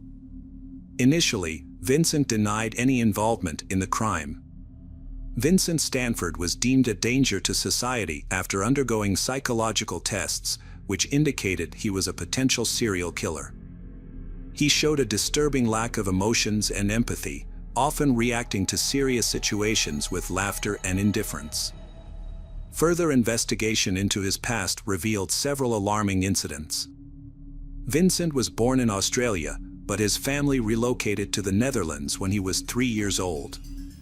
They later returned to New South Wales when he was 7. As a child, Vincent exhibited concerning behavior, including fantasizing about committing murder at the age of 12 and nearly strangling his teacher. His classmates described him as a psychopath, and he was eventually sent to a behavioral correction school due to his violent and disobedient behavior. Vincent would sneak into the women's restroom to secretly observe female students during lunch breaks. His phone contained 2,000 photos of a young girl and a diary documenting his observations, including following her home and recording her schedule. One entry read, "She's home alone at 15:40. Enough time to abduct." The investigation into Stephanie Scott's murder took a surprising turn when her killer's twin brother, Marcus Stanford, was found to be involved. A search of the Stanford home uncovered evidence, including Stephanie's blood on a knife and her bra. Marcus was sentenced to 15 months in prison for selling Stephanie's stolen jewelry and aiding his brother. After his release in October 2016, the Leeton community expressed outrage and made it clear Marcus was not welcome. A petition with over 60 signatures called for an appeal of the court's decision. Marcus briefly returned to Leeton before leaving the area, and his current whereabouts are unknown. Marcus has expressed genuine remorse for his past actions and has acknowledged that his behavior was reckless and regrettable. Since his release, he has made it clear that he intends to avoid trouble and move forward with his life. However, he also wants to maintain his distance from his twin brother, Vincent, and has no interest in rekindling their relationship. Vincent has been sentenced to life in prison for murder and 15 years for aggravated sexual assault, with both sentences effective as of April 8, 2015. Hello friends, welcome to our channel. Today we're going to take a look at another horrible case with you, the case of Nathan Peat. Nathan Peat was born on February 12, 1982, in Tamuning, a village on the island of Guam, in the Pacific Ocean. Nathan was part of a big, loving family with 3 brothers, Matthew, Anthony, and Eric, and a sister named Carmela. His family was close-knit, with all the children being helpful and supportive of their parents. Nathan was an exemplary child who rarely got into trouble, demonstrating care and kindness at home and being diligent in his studies at school. His sociable nature made him easy to get along with, and he had many friends. Nathan grew up near the ocean and developed a passion for swimming and surfing from a young age. He spent most of his free time at the beach, soaking up the sun and enjoying life. It was during his time at South High School that he met his future wife, Michelle, and Aunt Chuck. They were immediately drawn to each other and began spending all their time together, studying, preparing for classes, and helping with household chores. As they grew closer, their friendship blossomed into romance. Tragedy struck Michelle's family when she was 16, as her mother passed away. Michelle took on a maternal role, caring for her younger sister Melissa and managing the household. Nathan was supportive and helpful throughout this difficult time, assisting with childcare and other responsibilities. After graduating in 2000, Nathan proposed to Michelle, and she happily accepted. Due to financial constraints, they decided to forego a traditional wedding and instead moved in together with the blessing of their parents to start building a life together. Nathan got a job as a receptionist at a local hotel, earning a decent income. Like many young people, he and his partner Michelle were ambitious and had big plans for their future. They wanted their own home and independence. When their son Dion was born, Nathan's income was no longer enough to cover their expenses. To provide a better life for his family, Nathan decided to join the Air Force. After completing his training, Nathan was assigned to Elmendorf Air Base in Anchorage, Alaska. Although Michelle was left to care for their baby alone, the family's financial situation improved. Eventually, they were able to build their own home, where their second child, a daughter named Niara, was born. Nathan's military career took off, and he was able to provide for his family's needs. 6 years after getting engaged, Nathan and Michelle finally had a big wedding, achieving their long-held dreams. In 2006, Nathan was transferred to the Davis-Monthan military base in Arizona, where he was promoted to lead a team responsible for loading weapons onto a 10 Thunderbolt attack aircraft. He also received training in logistics and material management. Nathan was dedicated to his job and performed it with the best intentions, truly serving his country. A coworker described Nathan as a hard worker. In 2007, Nathan and his family relocated to Nellis Air Base near Las Vegas, Nevada. There, he took on a new role as a junior officer in charge of the supply section for combat aircraft maintenance. As Nathan's career grew, so did his family. He and his wife, Michelle, had 2 more sons, Drawn and David. Because Michelle fell in love with Las Vegas, and Nathan wanted to make her happy, so he chose a house in Las Vegas that's spacious and bright, house perfect for their large family. Initially, Michelle was overjoyed with the surprise, but as time passed, their expenses began to exceed Nathan's earnings, causing their financial happiness to dwindle. Financial struggles strained Nathan and Michelle's relationship. To improve their situation, Nathan enlisted in the military, despite the U.S. being at war with Iraq. His 6-month deployment led to significant financial improvements, bringing him a sense of satisfaction.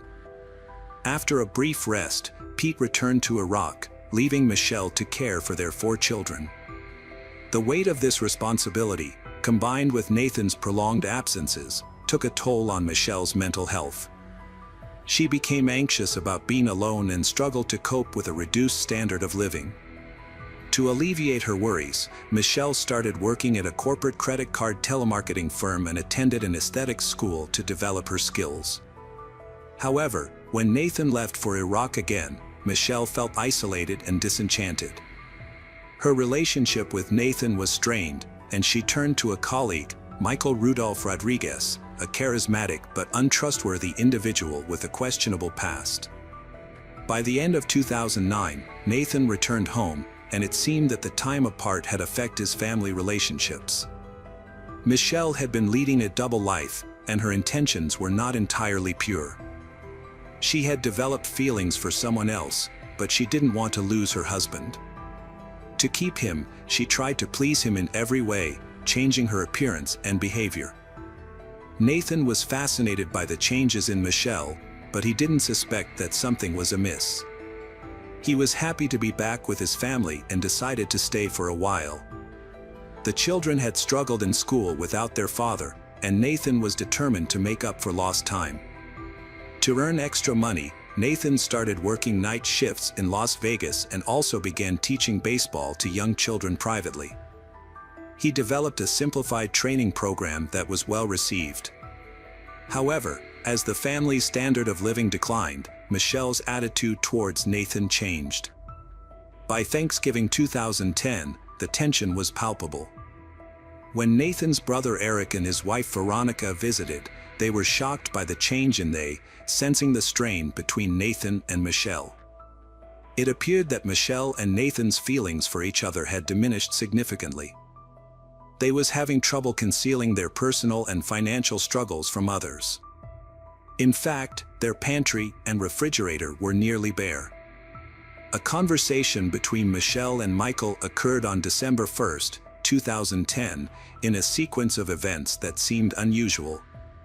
At 11:12 p.m., Michael sent Michelle a text message, inquiring about her well-being and mentioning that they were nearing completion of the Van Dyke contract, which was due the following day. 2 minutes later, Michael sent a follow-up message, offering Michelle a chance to take a couple of days off to rest if she was still not feeling well. He emphasized that her contributions were highly valued. Michelle responded to Michael's messages at 11:19 p.m. She mentioned that her husband had just awakened her, informing her that he would be late that day, although she was unsure about the specifics. A few months before the tragedy, Michelle was not hesitant to leave her husband Nathan. She believed that a divorce would only lead to financial struggles and emotional distress. She also doubted that Nathan would forgive her and provide sufficient alimony to support a normal life. However, Michelle was aware of Nathan's military insurance policy, which would pay out approximately $650,000 in the event of his death. This thing weighed heavily on her mind. Michelle shared her troubled thoughts with Michael, who was intrigued. They hatched a sinister plan to kill Nathan, with Michael invited Corey, a friend with a history of theft and fraud, for a $20,000 reward. Corey's girlfriend Jessica and her friend Shannon joined in, with Shannon promised a 5% profit. The original plan was to kill Nathan in a parking lot. Jessica bought supplies, including gloves and cologne. Shannon provided an alibi for Michael. However, Michelle's early return home on December 1, 2010, changed the plan. She usually arrived home around 10:40 p.m., but came home early and spent the evening with Nathan, unaware of the tragic events that would soon unfold. Nathan was running late for work, so he rushed downstairs just as Michelle was communicating with Michael. To avoid arousing suspicion, Michelle used coded messages. Unbeknownst to Nathan, Michael was parked in a black Cadillac SRX in front of the house, wearing latex gloves to prevent leaving any evidence. Michael realized that Nathan's military training made him a formidable opponent, so he decided to take him by surprise. Approaching Nathan from behind, Michael shot him 5 times in the back. He quickly escaped in his car and drove away. After the crime, Michael and Shannon went to a hotel to create an alibi. Meanwhile, Jessica thoroughly cleaned their apartment to remove any incriminating evidence.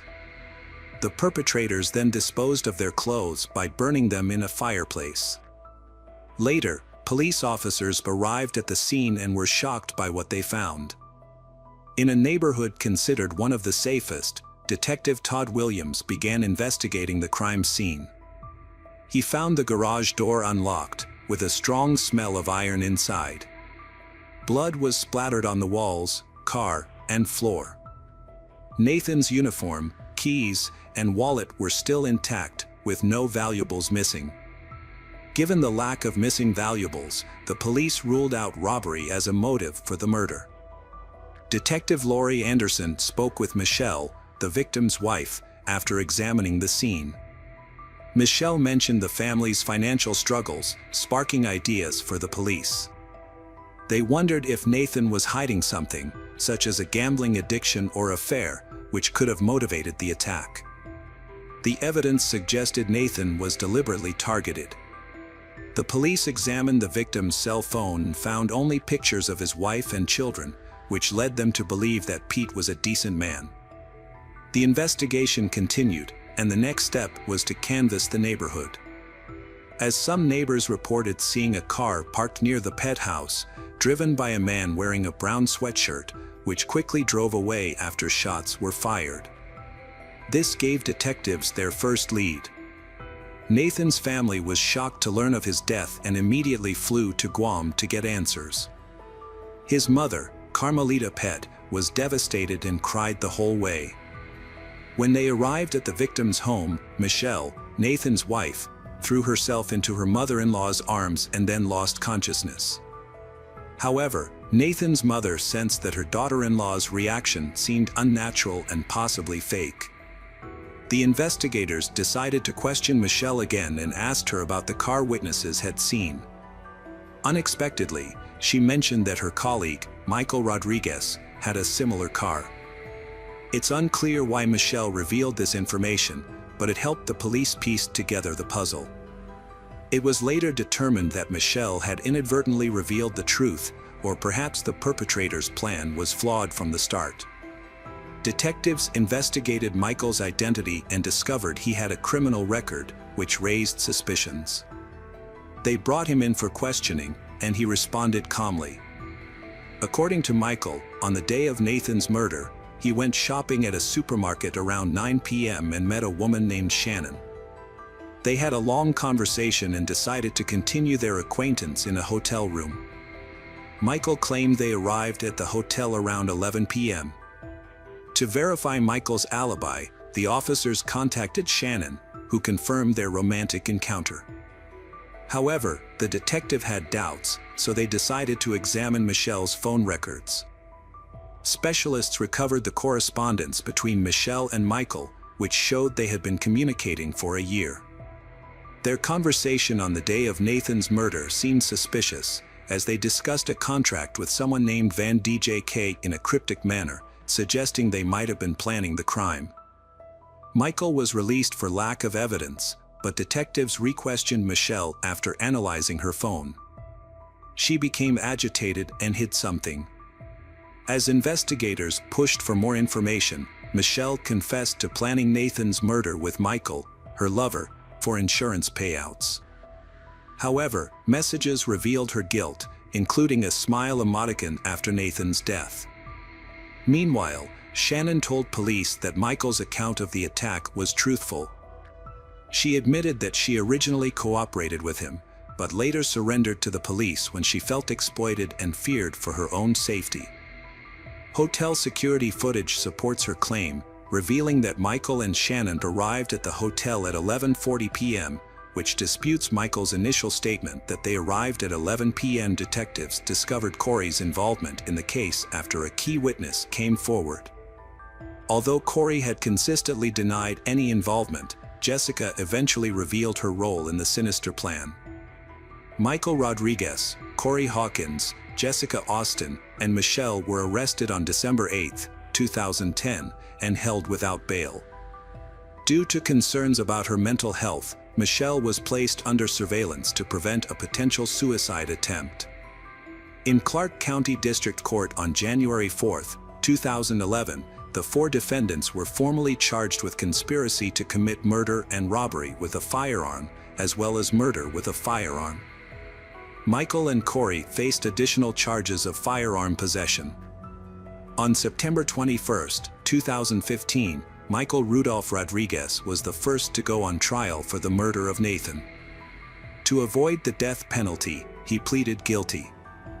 1 week later, on September 29, 2015, Michael was sentenced to life in prison without possibility of parole. His appeal was later denied. At the time of sentencing, Michael showed no emotion and did not express any regret for his crime. Michelle Pete went on trial in Las Vegas a month later, claiming a change of heart about killing her husband. She tearfully apologized to the victim's parents in court, saying she loved her husband and children and made a terrible mistake, before she fainting. The prosecutor argued that Michelle did not attempt to thwart the conspiracy, despite her claims to the contrary. The evidence presented in court supported this assertion. It was difficult for many to understand how a mother of 4 could become involved in such a heinous crime. The judge ultimately sided with the prosecution, concluding that Michelle was more involved in the crime than she had admitted. Michelle eventually pleaded guilty to conspiracy to commit murder and first-degree murder with a firearm, which allowed her to avoid the death penalty. The Pete family also requested that the court not impose the death penalty on Michelle. Corey Alexis Hawkins also accepted a plea bargain to avoid the death penalty. He was sentenced to life in prison without the possibility of parole. Jessica Austin also took a plea deal with prosecutors and was charged with conspiracy to commit murder. At her final sentencing in March 2016, Michelle again cited her unstable emotional state as a factor in her decision to commit the crime. The Pete family children will likely suffer lifelong trauma, making it hard to form strong bonds. The pain will haunt them, but justice has been served with the 4 responsible individuals facing consequences. Hello friends, welcome to our channel. Today we're going to take a look at another horrible case with you. The case of Rachel Anderson. Rachel Anderson was born on January 28, 1994, in Warren, Ohio, to parents William, Bill, Rachel and Patricia, Trish, Rachel. She grew up with a younger brother, John, with whom she shared a close family bond. Rachel graduated from Warren Harding High School in 2012, where she excelled academically as a member of the National Honor Society. She was also an active athlete, participating in soccer and volleyball.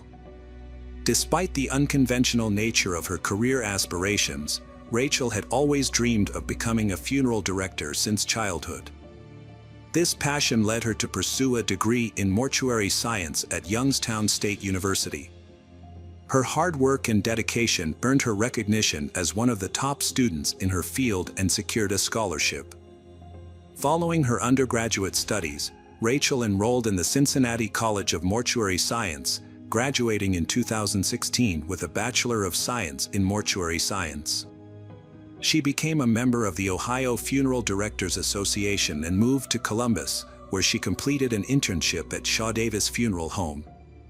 Rachel approached her work with great respect and saw it as her duty to support and care for families during difficult times. Rachel's internship was nearing its end, and she had high hopes of becoming a permanent employee at the Bureau. On January 26, Rachel Anderson, celebrated her 24th birthday. The next day, her brother John visited her from Warren. Before he left to return home on January 28, Rachel gave him the key to her apartment. However, John accidentally took the key with him when he left. Later that day, Rachel realized she had misplaced her key and contacted John Kennedy, who had a spare, to arrange a pickup. After speaking with her mother around 6:30 p.m., Rachel retrieved her key from Kennedy. Since her apartment door could only be locked from the outside with a key, she had to leave it unlocked. Rachel stopped for dinner at her favorite restaurant and arrived home around 7:30 p.m. As she entered her apartment, she was confronted by a man who was waiting for her. He abducted her, taking her to the top floor of the building, where he restrained her using various objects. The man bound Rachel's feet and ankles with a hair dryer cord, tied her hands with a belt and blinds cords, and used a curling iron cord to restrain her wrists. He also gagged her to silence her.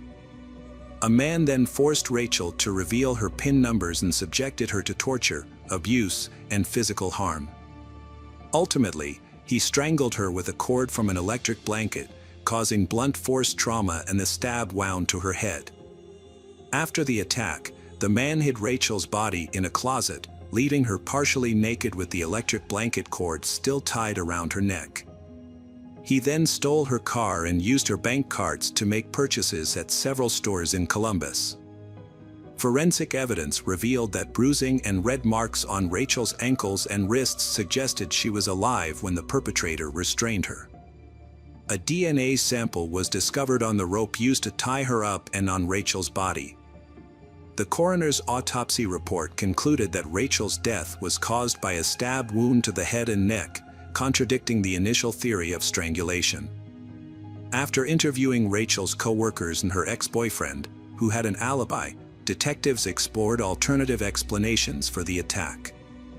They returned to Rachel's apartment to search for clues, hoping to identify the perpetrator. During this search, they found Rachel's purse, which was missing her wallet, on the living room floor. 2 weeks later, Rachel's mother discovered the 9-inch steak knife used in the stabbing in a box in the apartment. Detectives initially thought the crime was a robbery, but the brutality and torture inflicted on Rachel suggested that the perpetrator was not just a thief, but a skilled and sadistic individual who took pleasure in exerting power over his victim.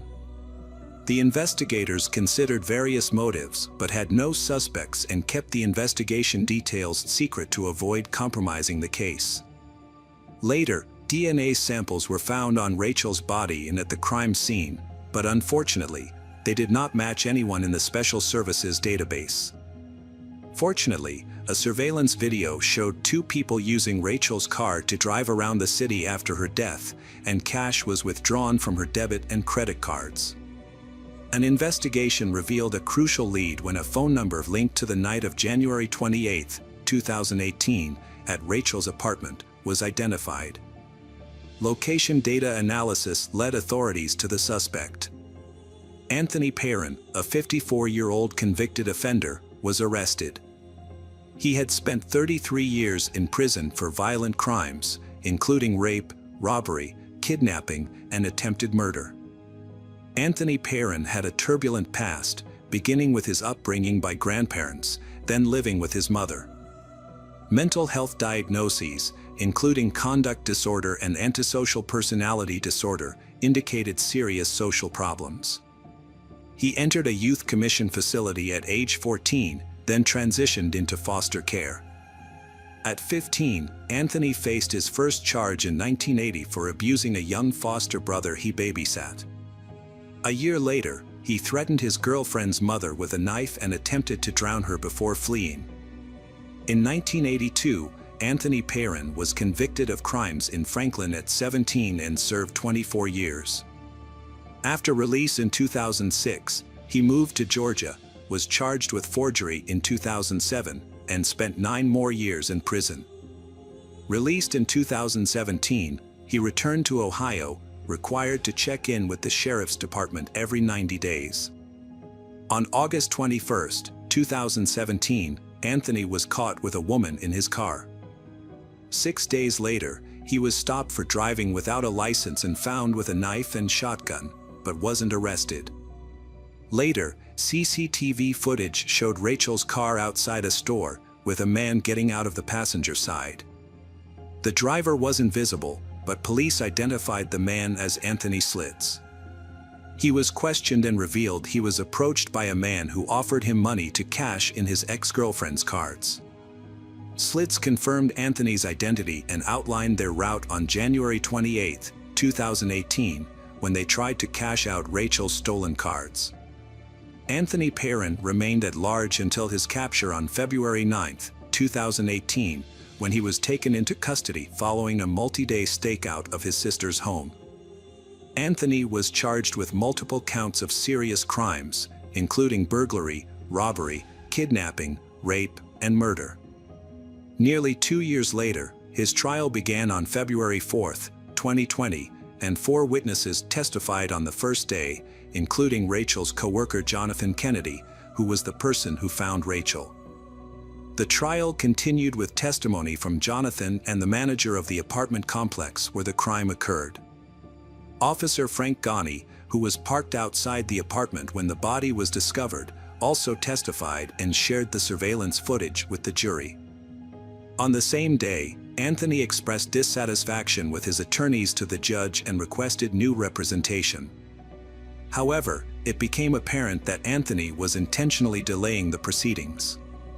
The prosecution presented expert witnesses on February 10, including a latent print expert, who explained how technology was used to track the use of Rachel Anderson's debit card and its connection to the crime scene. The defendant's sister also testified, revealing that her brother had given her the debit card, claiming it belonged to his girlfriend. However, after watching news reports, she discovered that the card actually belonged to Rachel. The final day of testimony was February 11th. The medical examiner testified that the defendant's DNA was found at the crime scene. Additionally, a forensic pathologist and a deputy coroner from the Franklin County office provided details about the extent of Rachel Anderson's injuries. During the final hearing on February 12, Assistant Prosecutor Amy Van Killen presented the state's closing argument, outlining the events of the crime and asserting that Anthony had murdered Rachel Anderson in cold blood. In contrast, defense attorney Larry Thomas acknowledged that Anthony had used Rachel's cards, but argued that he was not responsible for the crime. The defense attorney argued that the prosecution's case lacked concrete evidence, as the DNA and cell phone data did not definitively link Anthony Perrin to the crime. However, after deliberating for approximately 6 hours over 2 days, the jury of 4 men and 8 women found him guilty on all counts. The prosecution pursued the death penalty due to the severity of the crime, which involved the murder of Rachel Anderson during an aggravated burglary. Additionally, Anthony's prior conviction for a similar attempted murder of a woman weighed against him. Prosecutor Bryan stated that some individuals consistently disregard the law, and Anthony Perrin is a prime example. The sentencing phase of the trial began on February 18th. In an attempt to mitigate the sentence, the defense presented evidence of Anthony's troubled childhood, but the prosecution counter-argued that the aggravating circumstances of the case outweighed any mitigating factors. During the trial, it was established that Anthony Perrin was fully aware of his actions when he attacked Rachel. Despite this, several people testified on his behalf, including his mother, sister, a psychologist, and a former teacher. Anthony also addressed the jury, sharing a 13-minute unscripted statement about his troubled past, including an abusive childhood and difficulties after being released from prison.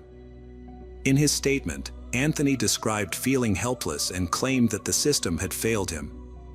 He blamed the justice system for his current situation but did not directly address the crime or apologize for it. After deliberating for 3.5 hours, the jury was unable to agree on the death penalty and instead recommended life in prison without parole. The sentencing took place on March 16, 2020. Rachel's mother was visibly emotional in court as the verdict was announced.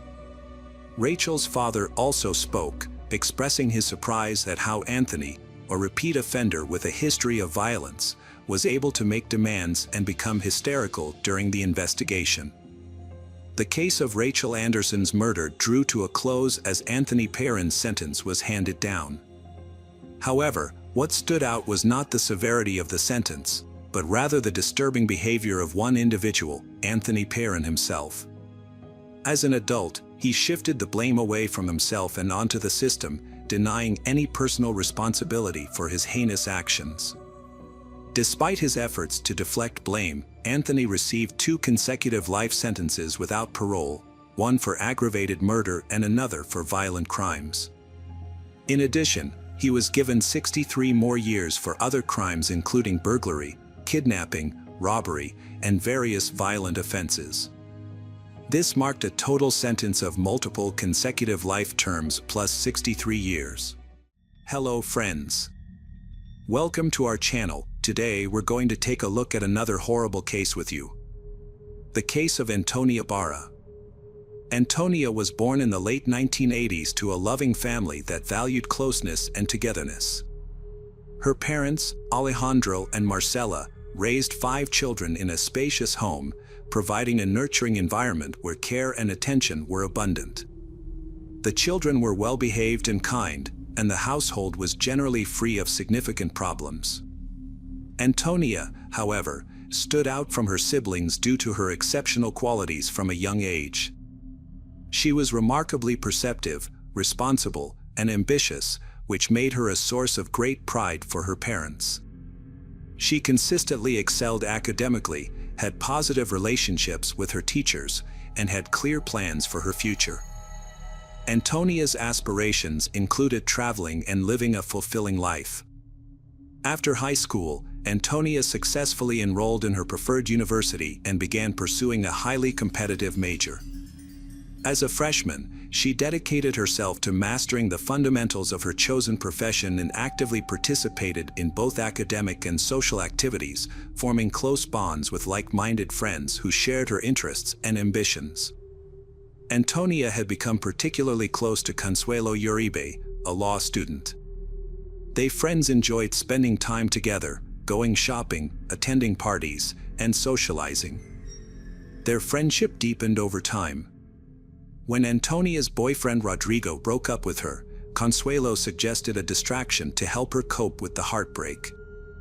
Antonia, struggling to come to terms with the breakup, welcomed her friend's idea. To take her mind off the past and briefly escape her sadness, Antonia and Consuelo planned a trip to Pucón, a tourist town in Chile, to celebrate the country's Independence Day on September 18th. The music festival was scheduled to take place at the Black Room Club on the evening of September 17th. At around 6:30 p.m., Antonia, Consuelo, and 3 other friends, including Consuelo's boyfriend, set off for Pucón. The trip was smooth, and upon arrival, the group stayed in separate accommodations, with they staying in a summer house owned by the Uribe family. After 8 p.m., they got ready to head to a party at Black Room, a well-known spot that promised an unforgettable night. Before leaving, Antonia texted her dad, who reminded her to be careful around people she didn't know. Antonia assured him that being cautious was second nature to her. They had a great time chatting and dancing with friends. As fate would have it, Martin and Antonia unexpectedly ran into each other at the club. They were thrilled to see each other and spent the evening together, chatting and dancing. Throughout the night, Antonia would occasionally leave Martin's side to check in with her friend and greet other male acquaintances she had met while bar hopping. However, she didn't realize how much she had been drinking, likely due to the long drive and her empty stomach. This was unusual for her, as she normally didn't let herself get carried away with alcohol. Consuelo told Antonia it was time to leave the club, but Antonia was having too much fun and refused to go. Consuelo warned her to stop drinking and think about leaving, but Antonia was determined to stay. Despite Consuelo's concerns, Antonia chose to stay at the club, and Consuelo left without her. However, Antonia would soon come to regret her decision. One of their friends stayed at the club and saw what happened next. He later shared what he saw during the investigation and in court. He said that Martin started talking to Antonia and then took her hand, leading her towards the exit. Antonia seemed unsure and confused, likely because she had been drinking too much. Although she was in a daze, Antonia didn't seem to resist or mind being led away. It was unclear if she even knew what was happening. But external surveillance footage told a different story. According to Martin's friends, they left the club in 2 cars, but there was no room for her, so she ended up walking with them.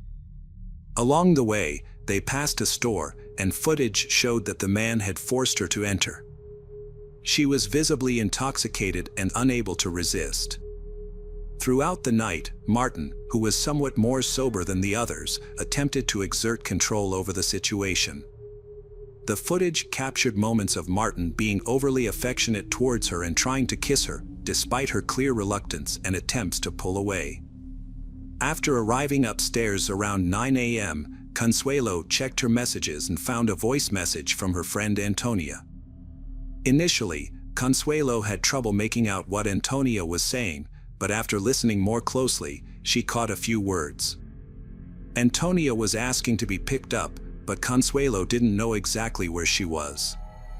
To find her, Consuelo used her GPS and, accompanied by her boyfriend Jose, headed to the location indicated. Upon entering the house, Consuelo and Jose were shocked to find Martin standing naked, attempting to cover himself with a pillow. When Consuelo asked about her friend Antonia, Martin claimed he didn't know where she was. However, they soon found Antonia upstairs in one of the rooms, lying on a bed in her underwear, crying quietly. Jose carried her to the car, and Consuelo asked what had happened, but Antonia was too distraught to explain. At the summer house, Consuelo and Jose tried to comfort Antonia, holding her and talking to her. Eventually, Antonia opened up about what had happened. She confessed that Martin had taken advantage of her against her will, leaving her feeling powerless. After learning about the incident, Jose and Consuelo urged Antonia to report the attacker to the police and pursue justice. However, Antonia declined, fearing that her parents and the public would find out and judge her. Instead, she chose to silently cope with the trauma and try to heal on her own, asking Jose and Consuelo to keep the incident private. During a conversation with her father, Antonia tried to respond normally to his light-hearted question about whether she had been drinking too much. However, her response unintentionally revealed her distress. The next day, Antonia met with Martin to discuss the incident, but he was uncooperative and arrogant. Martin claimed that the events of the previous night were consensual, which made Antonia realize that she would not receive the truth or an apology from him. She understood that she needed to try to move forward. Antonia stayed quiet and acted normal for 3 weeks. A close childhood friend claimed not to notice anything unusual, but Antonia's classmates observed that her memory was faltering and her thoughts were disorganized. But some time later, Alejandro eventually discovered the truth about his daughter. Alejandro shared his daughter Antonia's heartbreaking story, which sparked a nationwide movement. Multiple women came forward with similar allegations against Martin, leading to 6 new charges and his exposure as a serial offender. The Martin family sought court protection for their personal information, which had been leaked online. They claimed that the online harassment, including insults, threatening messages, and false information, had violated their constitutional right to privacy. The court agreed, and on June 12, 2020, it ordered Antonia's relatives to stop sharing information about the Martin family on social media and to refrain from publishing anything that could compromise them. However, this decision sparked widespread outrage in Chile. Many people felt that the court was protecting the suspect rather than the victims.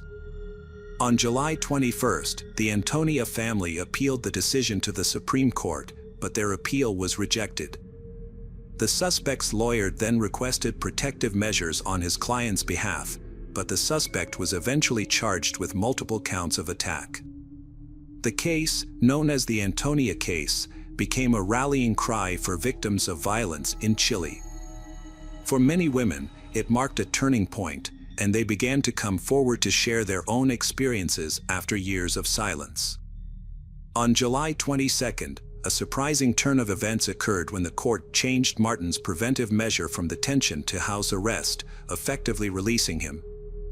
The judge clarified that this decision did not imply a reduced sentence.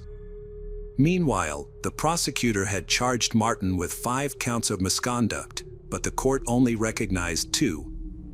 This sparked widespread outrage, with thousands of people taking to the streets to protest the halt in investigations and the decision to place Martin under house arrest.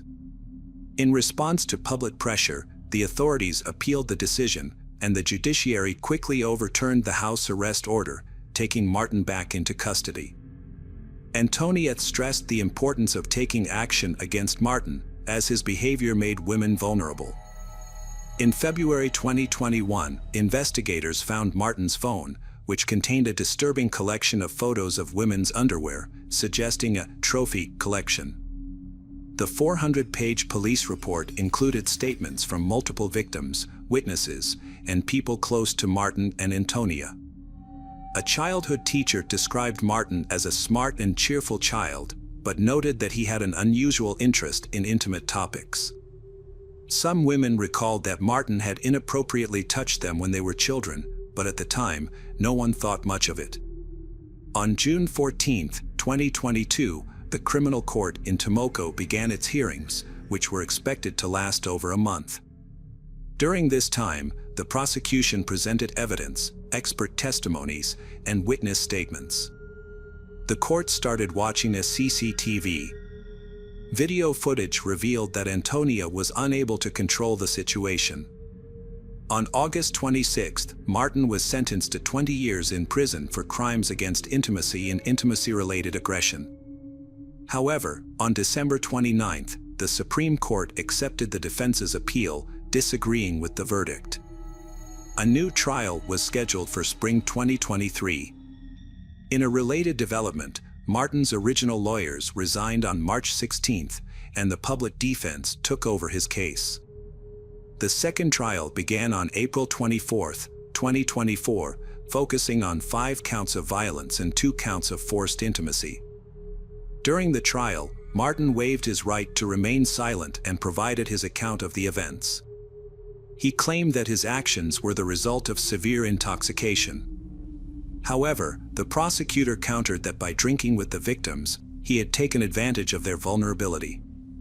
Ultimately, Martin was found guilty on July 7, 2023. The federal prosecution sought a prison sentence of 41 years, but on July 28, 2023, Martin only was sentenced to 17 years in prison for committing 7 intimacy-related crimes against 6 victims. Since he had already spent time in custody, he would serve 14 years.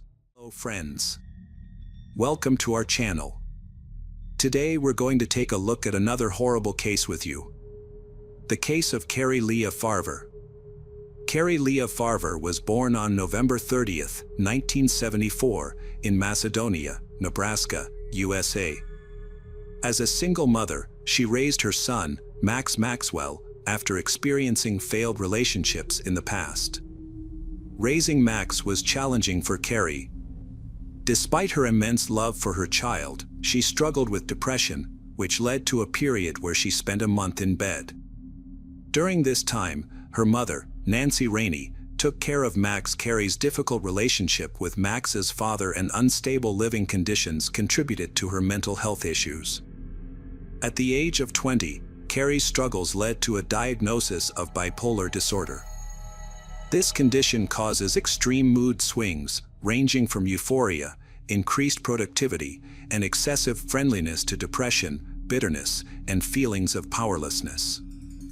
Although bipolar disorder significantly complicates daily life, Carrie's doctor found an effective treatment for her in the early 2000s. With this treatment, Carrie was able to manage her condition and live a relatively normal life. Whether Carrie wanted to settle her personal life is an open question. On one hand, what woman doesn't dream of a suitable partner? On the other hand, why commit to someone who might bring worries and misfortunes? Carrie was raised in a loving family and had an active lifestyle. She played sports and aspired to become a doctor. However, her dreams were cut short during her first medical practice when she fainted at the sight of blood. Deciding not to risk her health or her patients, she pursued a career in programming instead. In the fall of 2012, Carrie received a job offer in Omaha with good prospects and decided to take it. However, her son Max was in middle school and preferred to stay in his familiar surroundings, so he remained with his grandmother in Macedonia. According to Amy, a friend of Carrie's father, Carrie had a radiant smile that drew attention whenever she entered a room. It was likely this quality that caught Dave Kropa's eye when they met at an auto repair shop in November 2012. As Carrie showed him something inside her car, a Ford Explorer, Dave felt an instant attraction. Their first date arrived soon after, but their time together was interrupted by numerous calls and messages from a woman named Liz, who eventually stopped by Dave's apartment to collect something she had left there earlier. Dave told Carrie about his past relationship with Liz, whom he met on a dating site 6 months prior. They had been together for a while, but he ended things because she was extremely clingy. Carrie was understanding and wasn't fazed by Liz's presence in Dave's apartment, recognizing that everyone has past relationships that can resurface. 2 weeks after moving in, Carrie started dating Dave. They had discussed their expectations beforehand and agreed to a brief, casual affair. Liz, whose full name is Shaunana Elizabeth Gollier, was the first person Dave met online in 2012. Dave and Liz had children around the same age. However, Dave felt Liz wasn't a suitable long-term partner due to her limited education and lack of shared interests. Their relationship focused more on physical intimacy than meaningful conversations. Over time, Liz grew increasingly interested in what Dave was doing when she wasn't around, particularly in regards to who he was seeing. However, Dave consistently reminded her that they were in an open relationship, implying that she shouldn't be concerned about his interactions with others. He also reassured her that she had the freedom to date other men if she chose to do so. Despite Dave's openness, Liz couldn't shake off her feelings of dissatisfaction and jealousy, particularly towards Dave's children and their mother, Amy. She struggled to understand the close bond that persisted between Dave and Amy even after their breakup. As a result, Liz's behavior became increasingly possessive, prompting Dave to create distance between them. It was during this period of separation that Carrie entered Dave's life. Carrie was not only beautiful but also stylish, intelligent, and a great conversationalist. Dave found himself lost in conversation with her for hours, feeling an undeniable connection as they shared common interests and perspectives. Liz noticed that Dave was becoming increasingly distant, so she tried to rekindle their connection by sending messages, emails, and making phone calls. However, he had no intention of stopping his interactions with Carrie or anyone else for her sake. Meanwhile, Carrie and Dave were spending more nights together, which was convenient for Carrie's work schedule and enjoyable for Dave. Carrie seemed to be taking things lightly, focusing on having fun and not looking for anything serious. In December 2015, Liz was shot and non-fatally wounded, leading her to suspect who might be responsible and realize she needed to take action. 2 years prior, on November 13, 2012, Carrie had kissed Dave goodbye before he left for work, expecting to see him later. However, that would be the last time they saw each other. At 9:45 a.m. that morning, Dave received a surprising text message from Carrie stating she wanted to move in with him permanently. Dave found this message disconcerting as they had previously discussed and agreed not to rush into a relationship, being happy with their current situation. Dave replied that he wasn't ready for such a change, but Carrie's response was unpleasant and filled with profanity. He was shocked to discover that all of Carrie's belongings were gone from the apartment. This led him to believe she had left him for good. That same day, Carrie also removed him as a friend on Facebook, which seemed like the end of the matter. However, Dave started getting multiple rude texts and emails from Carrie daily, containing curses and threats to ruin his life. Carrie sent a large number of these messages, all of which were aggressive. Uncharacteristically, she also stopped showing up for work, despite being known for her punctuality. Strange messages weren't only sent to Dave but also to her mother and 15-year-old son, Max. She claimed to have found a job in Kansas and planned to take Max with her, but wanted to be alone for the time being due to worries over her failed romance. In May 2013, Carrie posted on Facebook that she'd left of her own free will and was tired of criticism. She wasn't missing her old life but wasn't ready to return home. Carrie asserted her independence as a grown woman, stating that she had the right to leave home if she chose to. She apologized for hurting everyone by leaving abruptly. However, as time passed, Carrie failed to reappear. Her mother became increasingly concerned when Carrie missed important family events, including her own birthday, Max's birthday, and other celebrations. The final indication that something was seriously wrong was when Carrie missed her father's funeral. Liz began receiving messages from Carrie, which were insulting, humiliating, and even threatening. Carrie warned Liz to stay away from Dave. Confused by Carrie's behavior, Liz reached out to Dave, who revealed he was facing a similar situation. Carrie was sending him messages and emails, accusing him of wrongdoing, calling him a liar, and vowing revenge for the pain he allegedly caused her. The messages were sometimes ominous, with Carrie claiming to know what Dave was doing at the moment. The shared experience brought Dave and Liz closer together, but also made Dave feel guiltier about the trouble he had caused. The messages from Carrie grew more menacing and were filled with grammatical errors and illogical content. This was unusual, as Carrie's mother claimed that her daughter had always been a calm person who wrote coherent and well-structured letters and documents. Carrie was known to be meticulous about spelling and writing style. It's possible that she had experienced even more severe mental health issues. Her actions seemed to be driven solely by her uncontrolled mental state. A key indicator of dissociative identity disorder, also known as split personality, is the presence of separate, simultaneous self-consciousness in each ego, each with its own distinct memories, thoughts, behaviors, and inclinations towards specific actions. This might explain Carrie's unusual behavior and altered writing style. Everything suggested she was unstable, which is why the police didn't initially consider her missing, instead focusing on stopping the pursuit of Liz and Dave.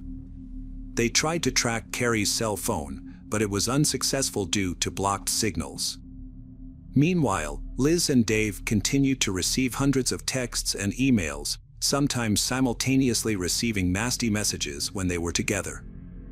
Dave and Liz continued dating, but he felt uneasy around her as she became increasingly demanding. Despite claiming to be fine with their no-commitment relationship, Liz's behavior suggested otherwise. Every time Dave tried to end things with Liz, Carrie would start texting him, bonding with him over their shared victimization. This common ground drew Dave and Carrie closer together, causing them to reunite repeatedly. In January 2013, a missing car was surprisingly found in Dave's front yard. However, the fingerprints on the steering wheel didn't match Carrie's, and the car showed no suspicious signs. The police eventually returned the car to Carrie's parents.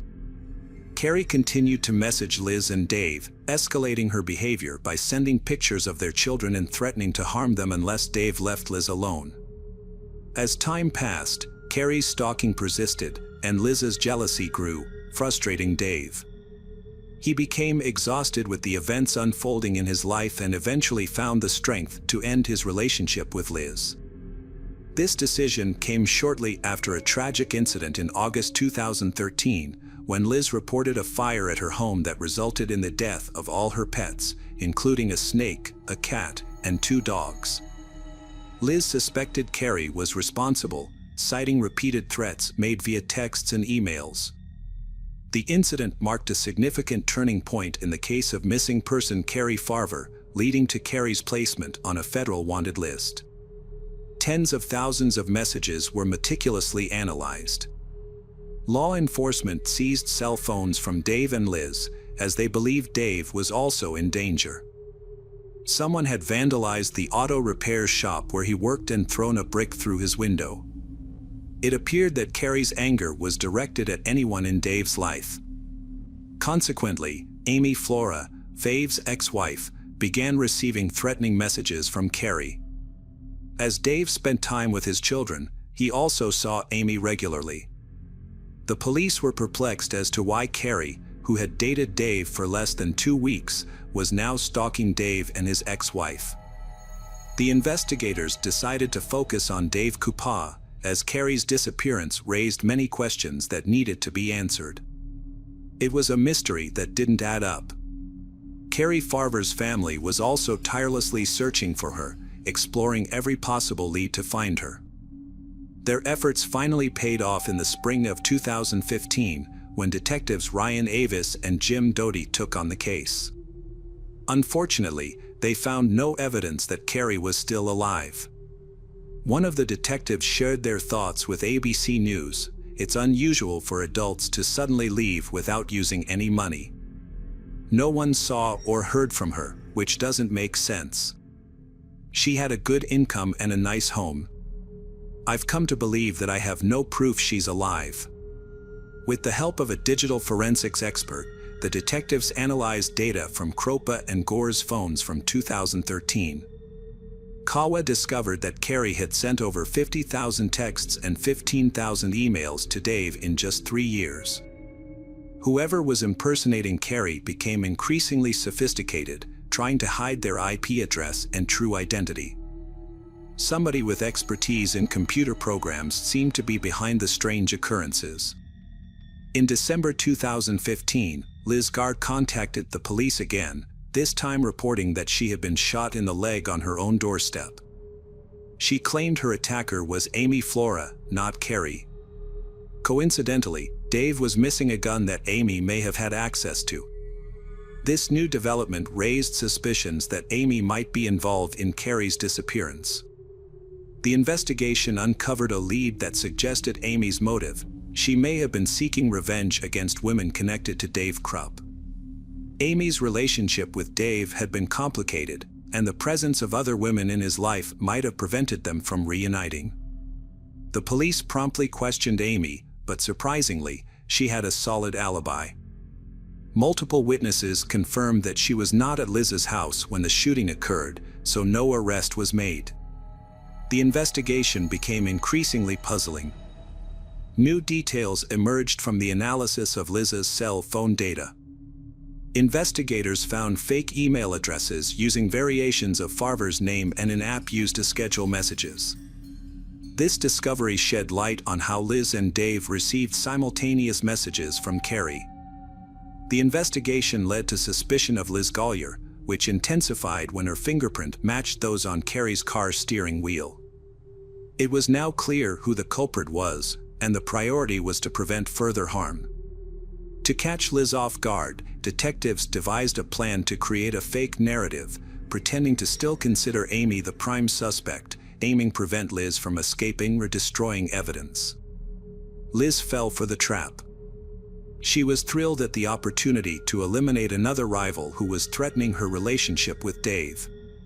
Soon after, Liz Gollier gave the police an email supposedly written by Amy. The email included a confession to kidnapping Carrie, along with specific details about the crime.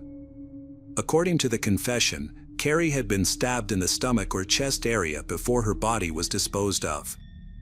The email also revealed information about Carrie's car and home that had not been publicly disclosed.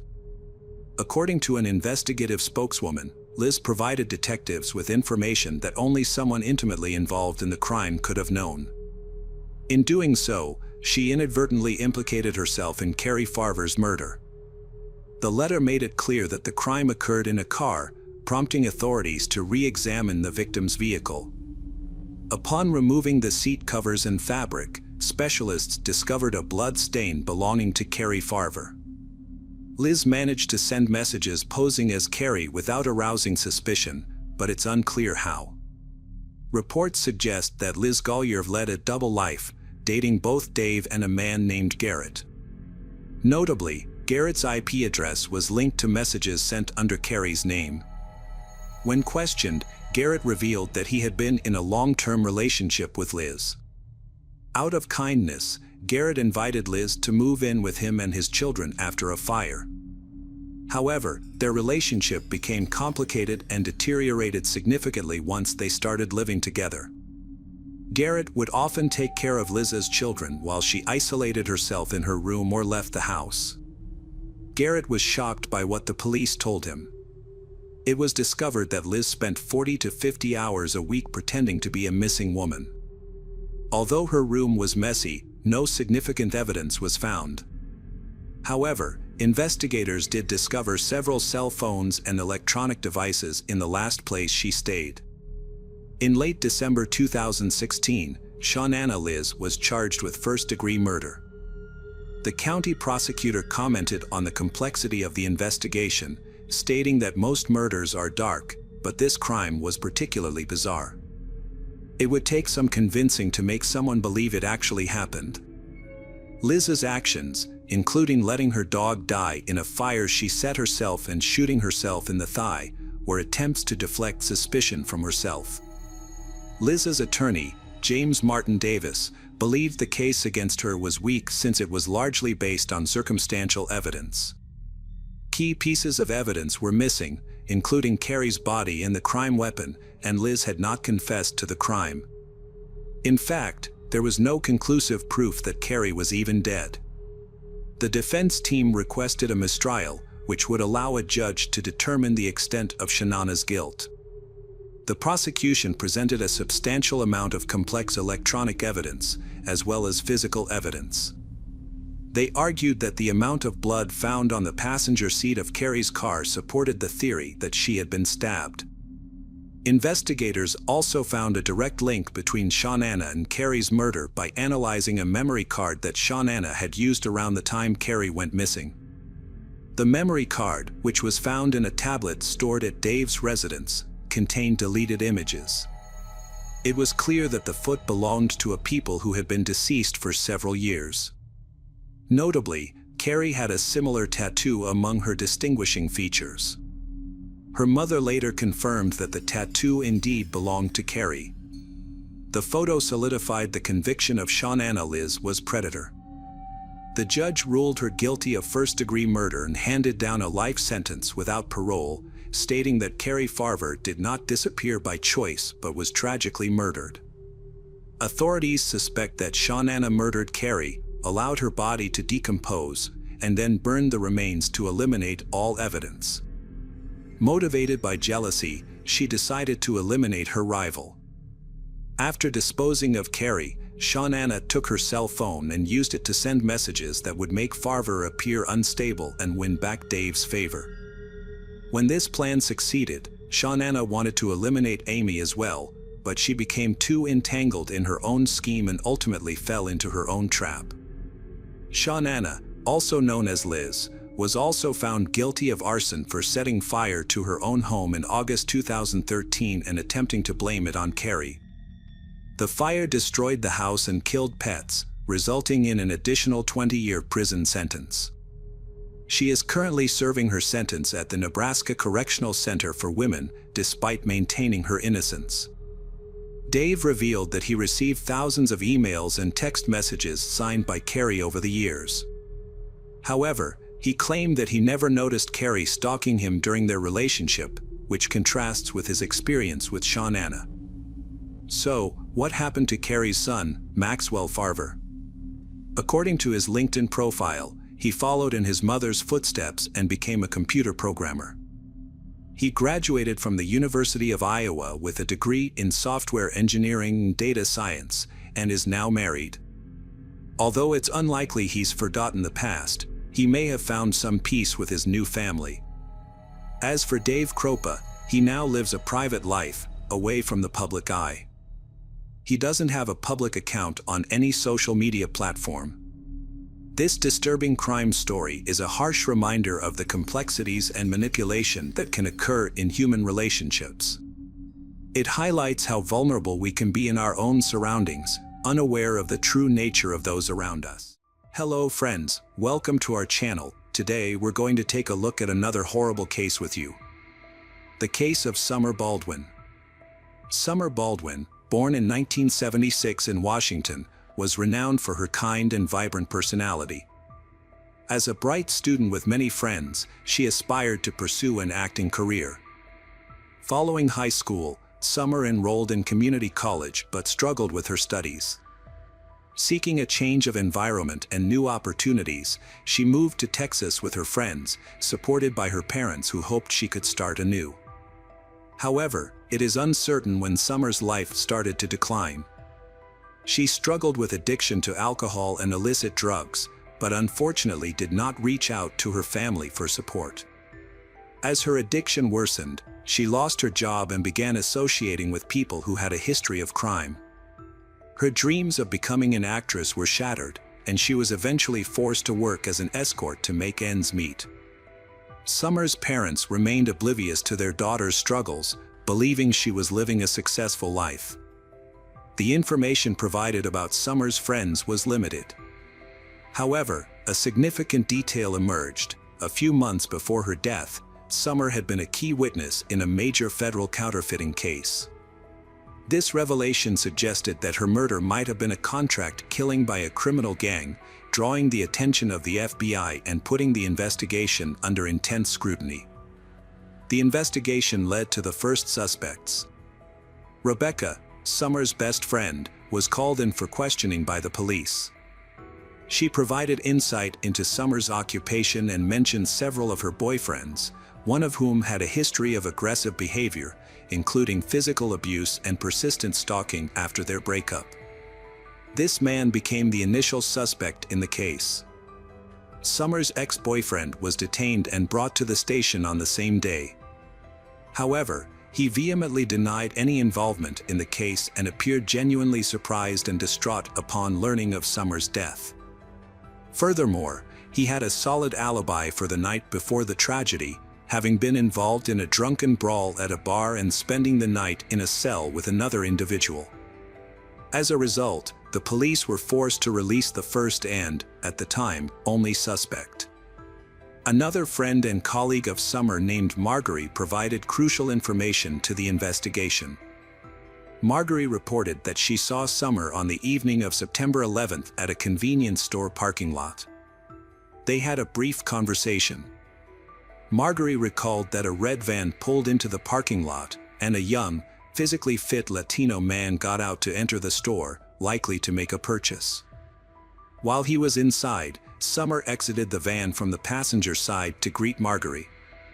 Summer mentioned that the man was a client she had met for the second time in recent days. After the man returned to the van, he got behind the wheel, and Summer quickly re-entered the vehicle. Marguerite didn't notice which direction the van took when it left, nor did she know where Summer and the man were headed. She noted that she had never seen the man before and thought he was not from the area. Her description of him was limited due to the darkness, but she remembered that he had very short hair, similar to a military style. On September 13, 2005, a sanitation worker discovered a suspicious suitcase in a landfill in Lubbock City, Texas, USA. When he opened the suitcase, he was startled to see the body of a woman with red hair. The victim's body had many bruises. The victim's leg was tattooed with the word Summer. The suitcase, which tragically became her coffin, presented a peculiar appearance. Externally, it was covered in garbage and waste, yet surprisingly, it showed no signs of wear and tear, and its wheels appeared brand new. Upon closer inspection, the interior revealed perfectly intact tags and a lining that seemed untouched, giving the impression that the suitcase was brand new. Notably, the plastic attachment for the price tag remained intact, suggesting that the purchaser had not removed it. Further investigation revealed that this particular brand of suitcase was widely available in numerous stores throughout the city. However, this specific large model was only sold in 2 stores. A crucial breakthrough came when the perfectly preserved barcode led investigators to a Walmart store in the same area where Summer was last seen alive.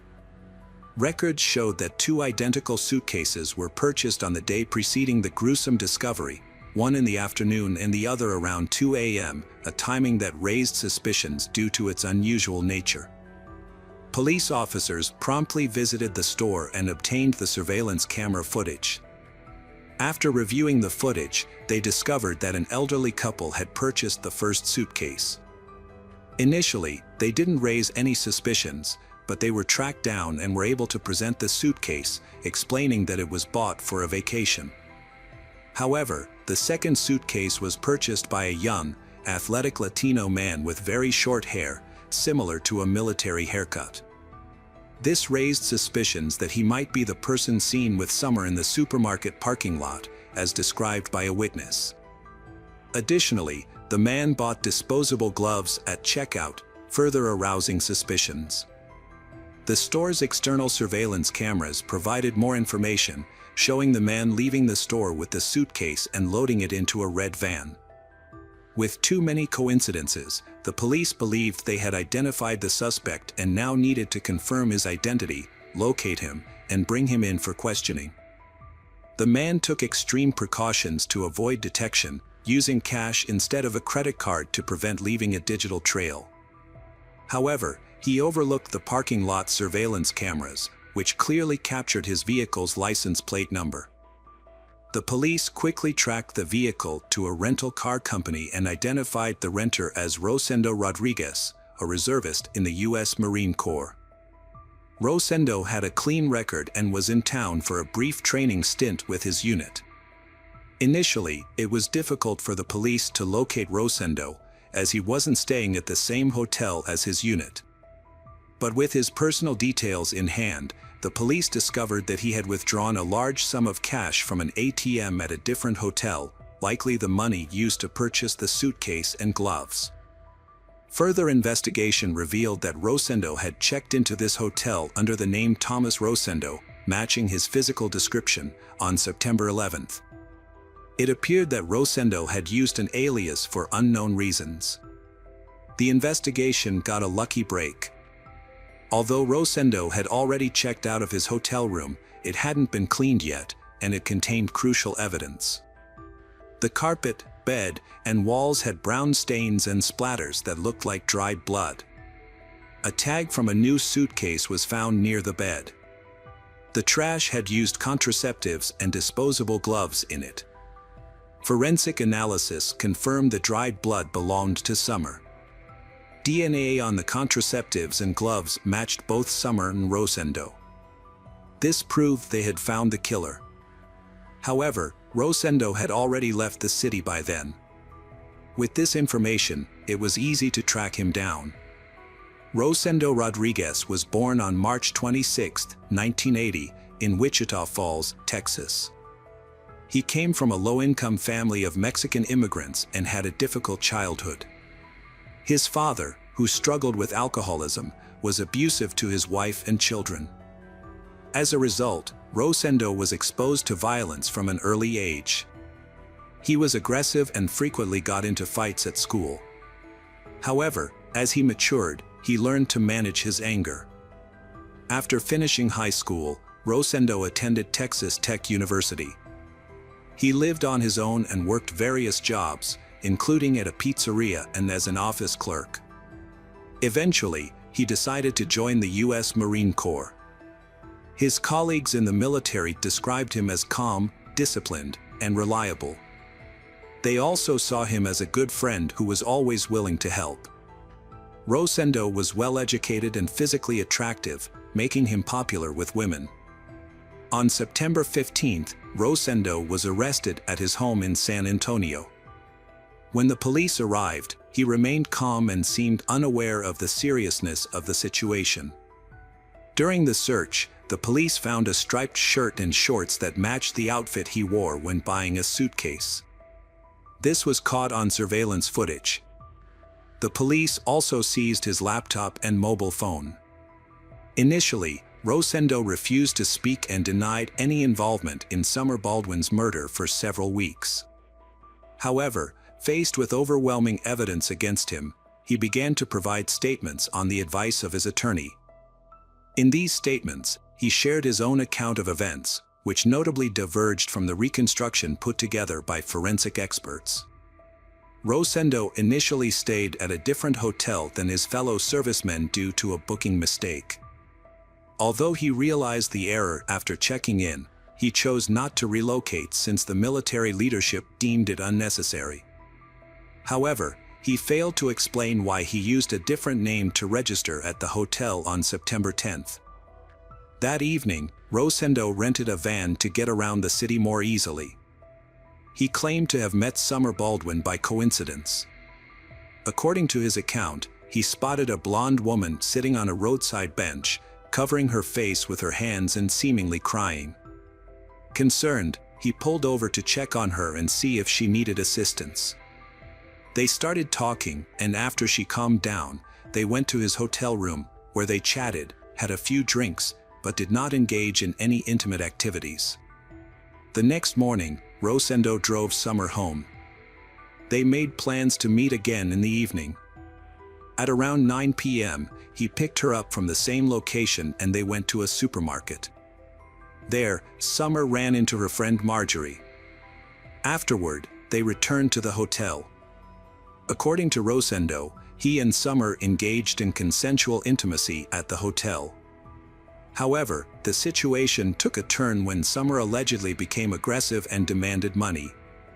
This caught Rosendo off guard, as he claimed he was unaware that Summer was a sex worker. When he refused to pay, Summer reportedly pulled out a knife and threatened him. Rosendo managed to disarm her and punched her in the face, causing her nose to bleed. He claimed that he was acting in self-defense and did not intend to harm her. Shortly after, Summer collapsed onto the bed and began convulsing, foaming at the mouth. Rosendo stated that he attempted to help her but was hesitant to perform mouth-to-mouth resuscitation due to the blood and foam on her face. After a minute, Summer stopped breathing. Realizing Summer was dead, Rosendo panicked. He went to a nearby store, purchased a suitcase and gloves, and returned to the hotel.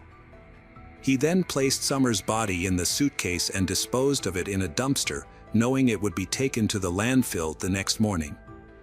Afterward, he checked out of the hotel, returned the rental car, and drove back to San Antonio, pretending as though nothing had happened. Inconsistencies in the suspect's story raised suspicions among investigators. Rosendo Rodriguez's lies were evident due to numerous discrepancies in his account. One inconsistency arose when Marjorie, who met Summer in the parking lot on the night of the crime, stated that Summer mentioned the man was a client she had previously met for a paid encounter. However, Rosendo claimed their interaction was consensual, which contradicts evidence on Summer's body indicating she was taken advantage of. It is possible their initial encounter was consensual, leading Summer to agree to meet him again. Rosendo also claimed he only hit Summer once to calm her down, and she died from a seizure. But the autopsy revealed around 30 fresh bruises on Baldwin's head and body, as well as several stab wounds. Furthermore, evidence indicates she was alive when he packed her into the suitcase, which contradicts his claim that she was already dead. A search of Rosendo's laptop revealed a disturbing information in the days leading up to his arrest. He had been actively searching for information about Summer, including whether she was being searched for and if her body had been found in a landfill. Rosendo also frequently searched for information on Joanna Catherine Rogers, a 16-year-old girl from Lubbock who had gone missing a year and a half prior. Rosendo agreed to a plea deal that included a reduced sentence and no death penalty in exchange for explaining what happened to Joanna. He said he met Joanna, a high school student, in late April 2004. After a few meetings, they went to his hotel room on May 4th, where they got into an argument over money and potential rape allegations. The argument escalated, and Rosendo panicked, covering Joanna's mouth to quiet her, which unintentionally led to her death. In a desperate attempt to dispose of the body, Rosendo put it in his suitcase and threw it into a dumpster. This was the same method he used a year and a half later to dispose of Summer's body. Initially, Rosendo admitted to these events but later claimed his confession was false and that he had been coerced into making it. The police realized they needed to find Joanna's body to build a stronger case, so they launched a massive search of the city dump. Over a year later, they made a miraculous discovery, a suitcase containing Joanna's remains, despite severe decomposition. DNA testing confirmed the identity of the remains. This new evidence allowed authorities to charge Rosendo as a serial offender with a consistent modus operandi, committing similar heinous crimes. During the trial, the verdict was clear: Rosendo was guilty of first-degree murder. The court decided on the death penalty, largely due to the fact that Summer Baldwin was 3 months pregnant when she was murdered. This aggravating factor was a key consideration in the sentencing. Rosendo was sentenced to death by lethal injection. Despite the overwhelming evidence, Rosendo and his lawyers filed multiple appeals, claiming errors and misconduct by investigators. However, all appeals were rejected. While on death row, Rosendo maintained a blog on criminal justice and policy issues. On March 27, 2018, Rosendo Rodriguez was executed for his crimes at Huntsville Prison in Texas, one day after his 38th birthday. This marked the 4th execution in Texas and the 7th in the United States that year, nearly a decade after his conviction. Hello friends, welcome to our channel. Today we're going to take a look at another horrible case with you. The case of Graciela Graciela. Graciela Graciela was born on October 6, 19, in Mexico, to a working-class family who sought a better future for their children. To achieve this, her parents made the decision to immigrate to the United States, ultimately settling in Hermiston, Oregon. As Graciela was very young at the time of the move, she has no recollection of the challenges associated with relocating. Upon reaching school age, Graciela attended Umatilla High School, an institution that predominantly served students from low-income backgrounds. The school provided all students with free meals, reflecting the socioeconomic status of its student body, of which 66% were Hispanic. It was here that Graciela's sociable nature and innate charm enabled her to effortlessly form friendships among her peers. After graduating, she proceeded to enroll in the business department at Blue Mountain College. From a young age, Graciela had always dreamed of becoming a hairstylist and owning her own beauty salon. With determination and hard work, she believed she could make her dreams a reality. By February 2006, she had achieved her goal and became the owner of Cuz Beauty Salon. Graciela's talent and charisma quickly made her a well-known figure in society. As the salon's owner, she always presented herself well, which added to the salon's positive image. Her passion for her job and understanding of the latest beauty trends ensured a steady stream of clients. Over time, some of these clients became close friends, who were always welcome at her home. Graciela was highly respected in the town, not only for her professional success but also for her interesting and happy personal life. Her first love, with whom she had 2 daughters, Annabelle and Gabriella, also known as Gabby, was someone she met in her youth. Although the relationship didn't last long, and the father of her children left the family, Graciela didn't let this setback hold her back. Instead, she focused on self-improvement and continued to move forward as a single mother. Graciela later earned a degree in cosmetology. She then met a kind-hearted man of Mexican descent named Romero Sanchez, and they got married. Her children from a previous relationship reported that she never regretted this decision.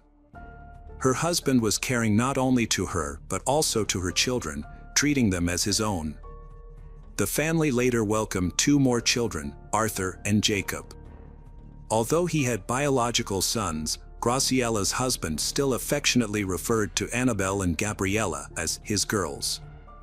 Gabby considered her stepfather to be her real father, as he consistently supported, protected, and cared for them.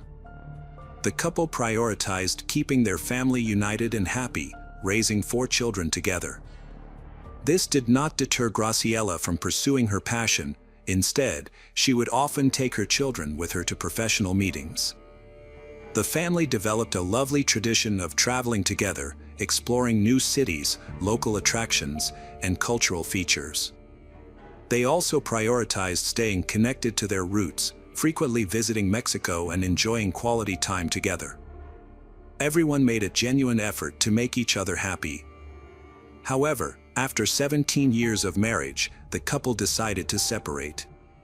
Graciella and her ex-husband chose not to burden each other with their dwindling feelings, opting to preserve the respectful relationship they had built over the years.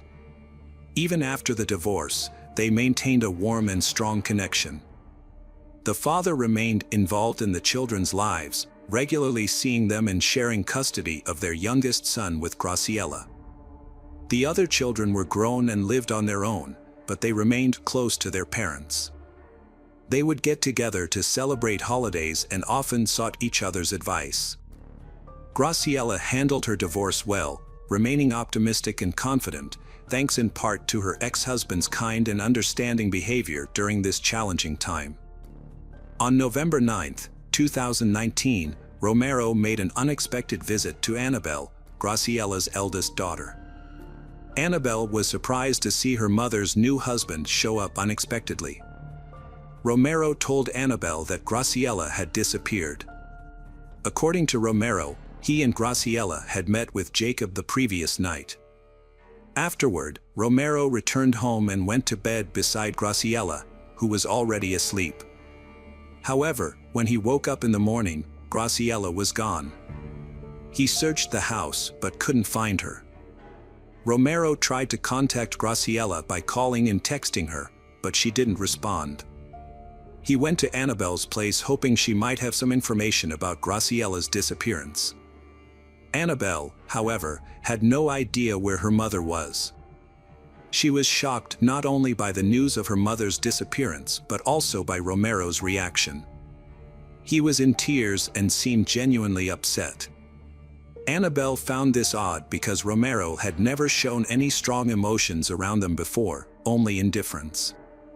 Romero mentioned that Graciella had been acting strangely and might have found someone else. He admitted she might have needed a break from their relationship and wasn't sure if she was truly happy with him. However, Annabelle found his words insincere and his tears overly dramatic. She started to worry about her mother and found Romero's behavior suspicious. Romero had previously avoided talking to Graciella's children, but suddenly reached out to them. After he left, Annabelle told the rest of the family what happened. They gathered at Graciella's house to figure out what was going on. Her car was still parked in the driveway, which was unusual since she would have likely taken it if she were leaving Romero. The house was also spotlessly tidy, which was out of character for Graciella, who preferred a more creative and chaotic space. If she were planning to leave, her belongings would have been scattered around the room. Graciella spent a considerable amount of time in front of the mirror, carefully selecting an outfit for the day. However, she surprisingly left all her treasured jewelry at home, including her favorite rings and necklaces that she wore daily. This unusual behavior raised concerns among her family members, who couldn't help but imagine worst-case scenarios, including the possibility of her fleeing. While searching the house, Gabby stumbled upon something peculiar, a large, heavy blanket in the washing machine. This was unusual because their mother, Graciella, always emphasized the importance of not overloading appliances. It was likely that Romero, who normally didn't participate in household chores, had washed the blanket. This sparked suspicion that he might be trying to conceal something. It was later discovered that along with Graciella, several important items had gone missing from the house, including her passport, driver's license, and mobile phone. On November 11th, Annabelle went to the police station to report her mother, Graciela, missing. However, she was surprised to find that Romero, Graciela's husband, had not informed the police about her disappearance, despite knowing about it since November 9th or possibly earlier. As a result, Annabelle became the first person to file a missing person report for her mother. Romero's distant personality had been a concern for Graciela's family since they met him. Graciela had met Romero at her beauty salon, where he was a client, after her divorce. Their initial friendship eventually developed into a romantic relationship. However, when Graciela introduced Romero to her family, they noticed his aloof and cold demeanor. Annabelle and her sister, Gabby, tried several times to connect with Romero, but he did not reciprocate, leaving Graciela's children puzzled by his behavior. They initially attributed it to individual personality differences, especially compared to their mother's previous relationships. They were eager to understand their mother's partner and what motivated him. At times, he seemed strange and aloof to them, and they struggled to comprehend how someone as lively and joyful as their mother could be drawn to someone so serious and reserved. Despite their reservations, they respected her decision. When their mother shared the news of her upcoming wedding, everyone rallied around her, particularly the girls, who wanted to see her happy and loved. On the wedding day, guests couldn't help but notice Romero's haughty demeanor and restraint. Some even perceived him as excessively possessive, as he dominated the bride's attention. When Graciela's young children came to congratulate the newlyweds, Romero responded with disdain rather than warmth and affection, making it clear that he didn't want to share his wife's attention with anyone, not even her own family. After that, Graciela's relatives struggled to hide their genuine opinions about Romero. Annabelle even went so far as to say she didn't consider him a stepfather, let alone a father figure. The family simply wanted to have a normal relationship, like those found in any civilized household. Following the wedding, Graciela and Romero moved in together, along with her youngest son Jacob, into Graciela's home. Jacob shared that shortly after the wedding, Romero started behaving as if he was the sole owner of the house. The boy recalled that the initial honeymoon phase was brief, and soon the family started to fall apart. He observed that his mother initially tried to establish personal boundaries, but being non-confrontational, she quickly gave in to Romero's demands. This seemed to suit Romero, who had a quick temper and never apologized first. To avoid creating tension in the household, Graciela often conceded to Romero's wishes. As time went on, it seemed she realized she had rushed into the marriage without fully thinking it through. In private conversations, Graciela confessed to feeling trapped and suffocated in the relationship. Her husband exerted control over her, never allowing her to go anywhere alone. Despite this, she never expressed any desire to leave the abusive relationship, suggesting she was still in love with Romero. Everyone realized that Graciela was in a relationship with the wrong person. It became apparent that her partner, Romero, was jobless and financially dependent on her. The Graciela family, who valued hard work, found it frustrating that Romero was always by Graciela's side without any apparent reason. Romero was a master manipulator who kept a close eye on Graciela, monitoring her interactions, including her friendships with other women. He would either prevent her from going out or show up unexpectedly, as if checking on her loyalty. His extreme jealousy was suffocating. Graciela felt embarrassed by his behavior, which led her to isolate herself socially, only interacting with her family. This had a negative impact on her professional life, as her job required frequent client meetings and attending industry events. Those close to Graciela noticed a significant change in her demeanor. She looked sad, worn out, and had lost her usual cheerfulness. It was clear that she was unhappy. Even her children observed the changes in her mood and appearance, as well as her loss of independence. They discussed their concerns among themselves and concluded that, although they didn't like Romero, he was Graciela's choice, and they had to respect her decisions. Other relatives shared the family's distrust of Romero. However, no one knew how to intervene or offer support. The couple's issues were serious enough to require professional help. Gabby had once suggested this to her mother, but Graciela insisted on handling her personal life independently. In 2018, Graciela suddenly announced that she would relocate her beauty salon to her home, citing convenience. Her family was skeptical, as she had never mentioned this plan before, despite running the salon for 12 years. Some clients noted that Romero often hung around the salon, creating tension and disrupting the usually warm atmosphere. While some thought Graciela made the move to solve a problem, others suspected that her jealous husband was behind the decision. Despite the initial doubts, Graciela remained enthusiastic about the change, saying it allowed her to spend more time with Jacob and Romero.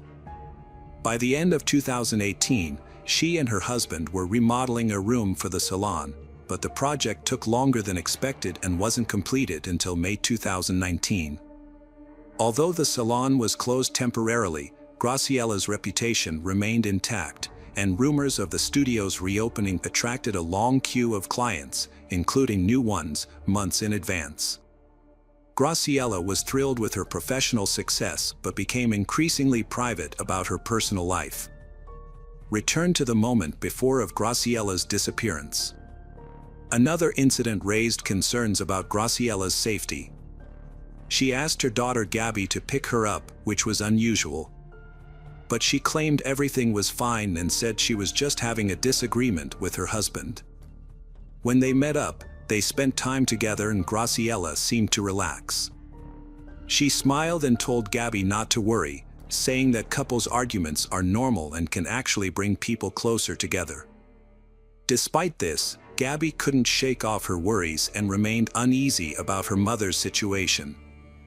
After Annabelle contacted the police, the relationship between Graciela's family and Romero rapidly deteriorated. He offered an explanation for his wife's disappearance, suggesting that she might have wanted some time alone or could have left with another man, and he believed she would soon return. This was his standard response to anyone inquiring about the situation. However, the police took the report seriously and initiated an investigation, considering the possibility that Graciela could have been a victim of a crime. They began by searching her home, where they found that only a few personal items were missing, with nothing else seeming out of the ordinary. The police also interviewed Graciela's children, her husband, and others close to the family, including her ex-husband. Although everyone expressed skepticism about Romero's behavior, the investigation did not uncover any significant information. Romero cooperated with the detectives, allowing them to search his home, participating in interrogations, providing his DNA, and undergoing a polygraph test. Despite his cooperation, the police did not have sufficient grounds to arrest him, so the investigation continued. Analysis of Graciela's phone records revealed her last known location was near a bridge in Washington on November 9 at 12:30 p.m., when the signal stopped after her phone was turned off. Her bank accounts and social media remained inactive. Despite questioning hundreds of witnesses and checking all her frequent locations, investigators found no signs of her. The investigation deemed her disappearance suspicious due to the complete lack of evidence. For months into the investigation, the Hermiston police publicly stated that they had no confirmed information about Graciela's last sighting. Although Romero didn't report Graciela missing, the authorities didn't accuse him of anything. The police's stance frustrated Graciela's relatives, causing them to reduce communication with law enforcement. The family eventually stopped receiving weekly updates, forcing Graciela's children to contact the police station directly for information. As of March 2020, there were no new developments in Graciela's case. In an effort to revive the investigation, Graciela's family reached out to the media, hoping to raise public awareness and gather information. They believed even small details could be crucial. Gabby, a family member, expressed the family's frustration and disappointment with the police's lack of progress in the case. The Graciela family urged investigators to focus on finding Graciela, as they suspected foul play due to the state of her belongings and the unusual circumstances at home. It was unclear who would harm her, as she had no known enemies. Her family knew she wouldn't leave without contacting them, and the lack of communication suggested something was seriously wrong. The family also requested a new detective team, citing concerns of bias and collusion with Romero, whom they believed was somehow connected to the case. The family pointed out numerous inconsistencies in the investigation. It was found that Romero's phone had been turned off on the day his wife went missing, and his actions didn't seem like those of someone who was worried about a loved one disappearing suddenly. The Graciela family asked for Romero to be arrested. Police Chief Jason Edmiston quickly responded to these claims. He agreed that Mrs. Graciela's disappearance seemed suspicious and might involve something criminal. He said this was just one idea, but promised that the investigation would stay fair and be based on evidence and facts. Edmiston also denied that Romero had any connections to the police that might affect the case. Edmiston mentioned that false information was spreading and making the investigation harder. He said the case was ongoing and that some information had to be kept secret. The police also asked the FBI for help. Edmiston expressed frustration that people were criticizing the police without understanding how complicated the law is. At the same time, Gabby started a fundraiser to hire a private investigator. This move was seen as criticism of how the police were handling the case, suggesting they weren't doing their job well. 1 year after Graciela's disappearance, her family and friends held a memorial event to honor her memory and pray for her safe return. They lit candles and posted signs outside the police station, urging authorities to continue searching for her. In September 2023, a significant development in the case occurred when Romero Sanchez, Graciela's husband, was severely injured in an attack. There was speculation that Mason Graciela, Graciela's brother, was involved in the incident, but details and any potential consequences for Mason were not disclosed. It appeared that Graciela's family had become frustrated with the police's lack of progress in investigating Romero, leading to a potentially frightening outcome. Graciela's disappearance remains an unsolved mystery, leaving her family in unbearable uncertainty that's taking a devastating toll on their health. Her children are left with only prayers, hoping for clarity and justice, unsure if she's alive.